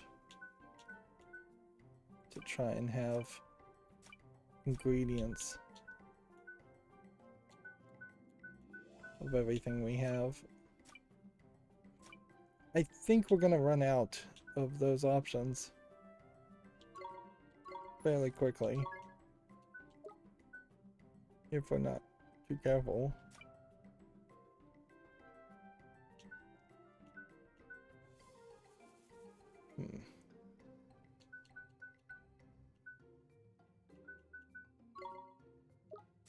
Don't know if I actually need to have some of these other items too. I may be just wasting gold on that at that point. Yeah. So I really don't have enough gold to go down this path of trying to own everything. So it really wouldn't make a lot of sense to go back to Ding Dong Dell. It really wouldn't make a lot of sense to go back to Alma Moon. We still have yet to find that bird, which that is another thing I should potentially try and wrap up. There's one more thing in Hamlin, and there's a whole bunch of Summerlin bounty hunts. You won't give me more alchemy things, will you? Man, that would be nice if you could just come back to her and she was your go-to source. Bounty hunters. We do now have something in Summerlands we can take. We can, let's see, help your enemies drop more items. That's what we're gonna do. So we'll take that. Next time we want to make things slightly lower. And eventually we want to do more quests. They're going to have to hand us a ridiculous amount of side quests though, or really difficult side quests, to the point where one side quest is giving you half of a stamp card. We still have these other rewards. I wouldn't be surprised if this reward is locked and it is just an improvement on speed when you're flying around, and we won't be able to fly around until we get to Summerland. And I wouldn't be surprised if this is some improvement on something very, very strong, like an increase in attack or something. There are some new errands. Shipwreck Shore. I don't even know where Shipwreck Shore is.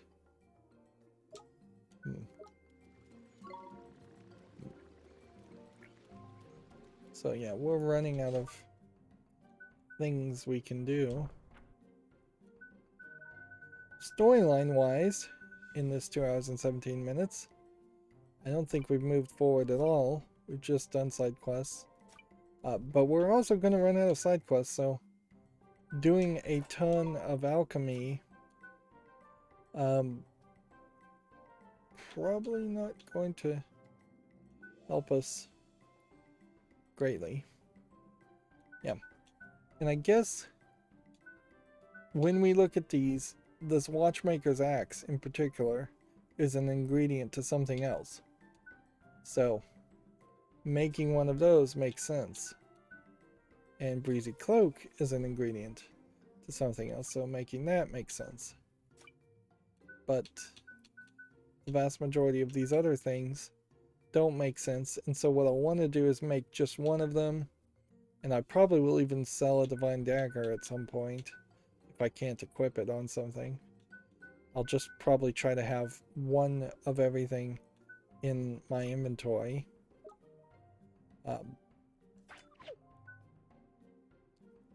Yeah, there's, I suppose, not a lot other to say. We definitely are going to just have giant piles of items. I don't know why this one is out of order like that.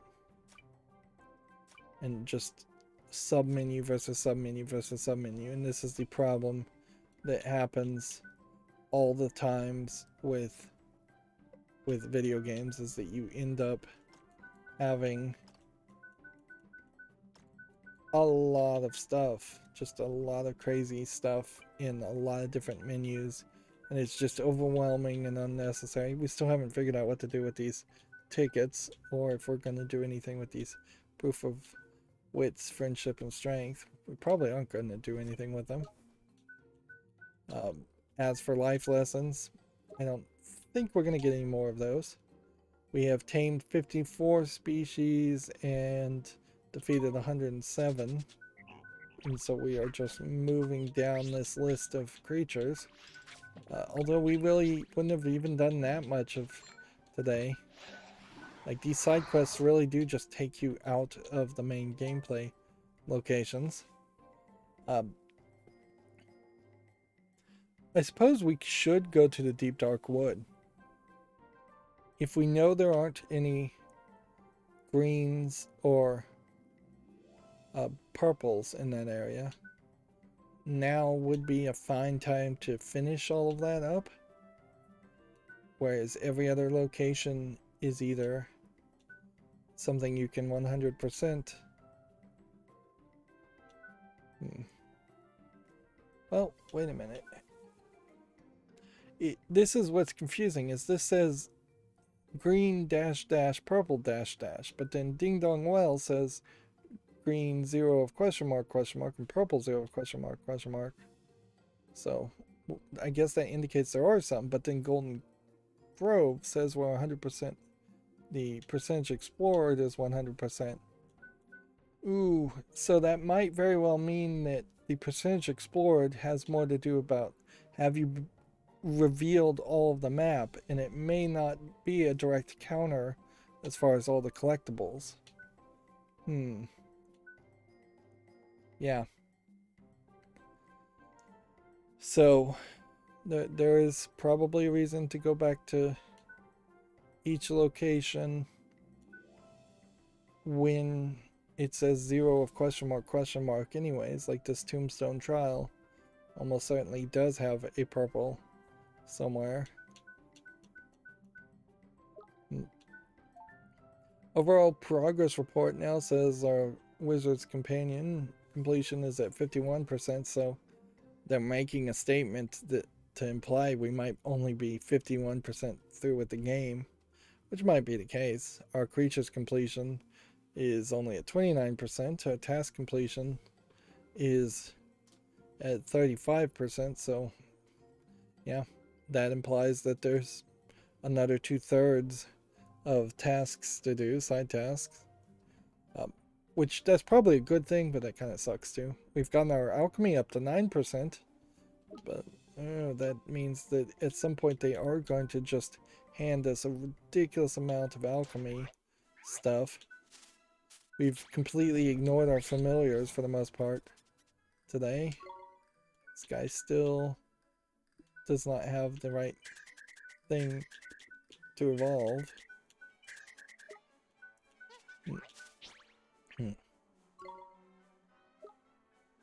And yeah.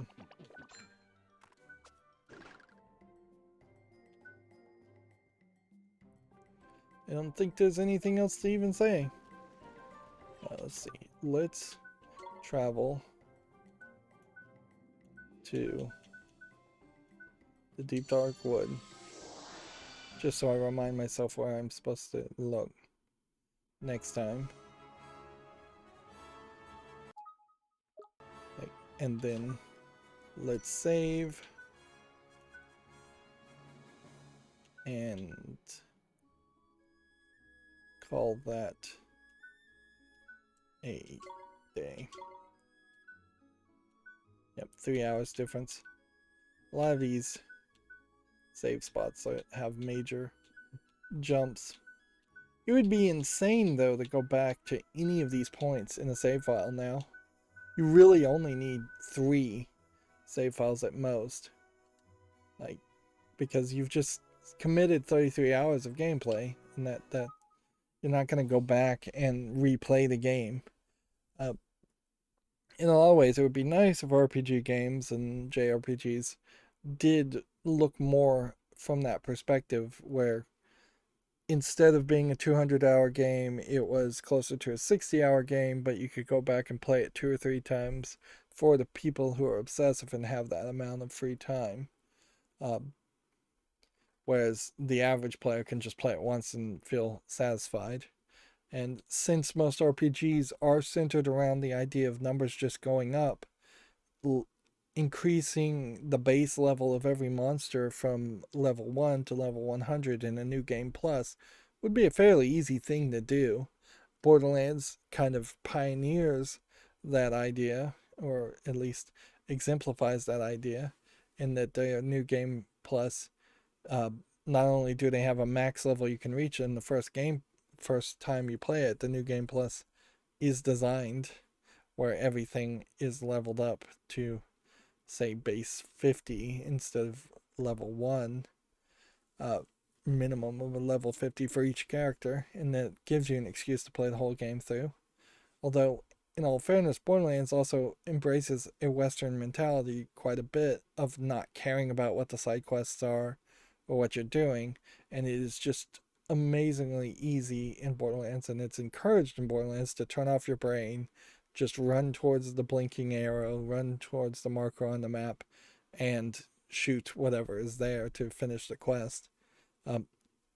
Whereas, Kuni, in contrast, you run towards a golden star, then you have to see a voice cutscene then a non-voice cutscene, then maybe another non-voice cutscene, then you have a talk, then you work your way through a dungeon, then you have a boss fight, you struggle with the boss fight, then there might be another voice cutscene, then another non-voice cutscene. It's just a lot of points there where the game is going to make you pay attention,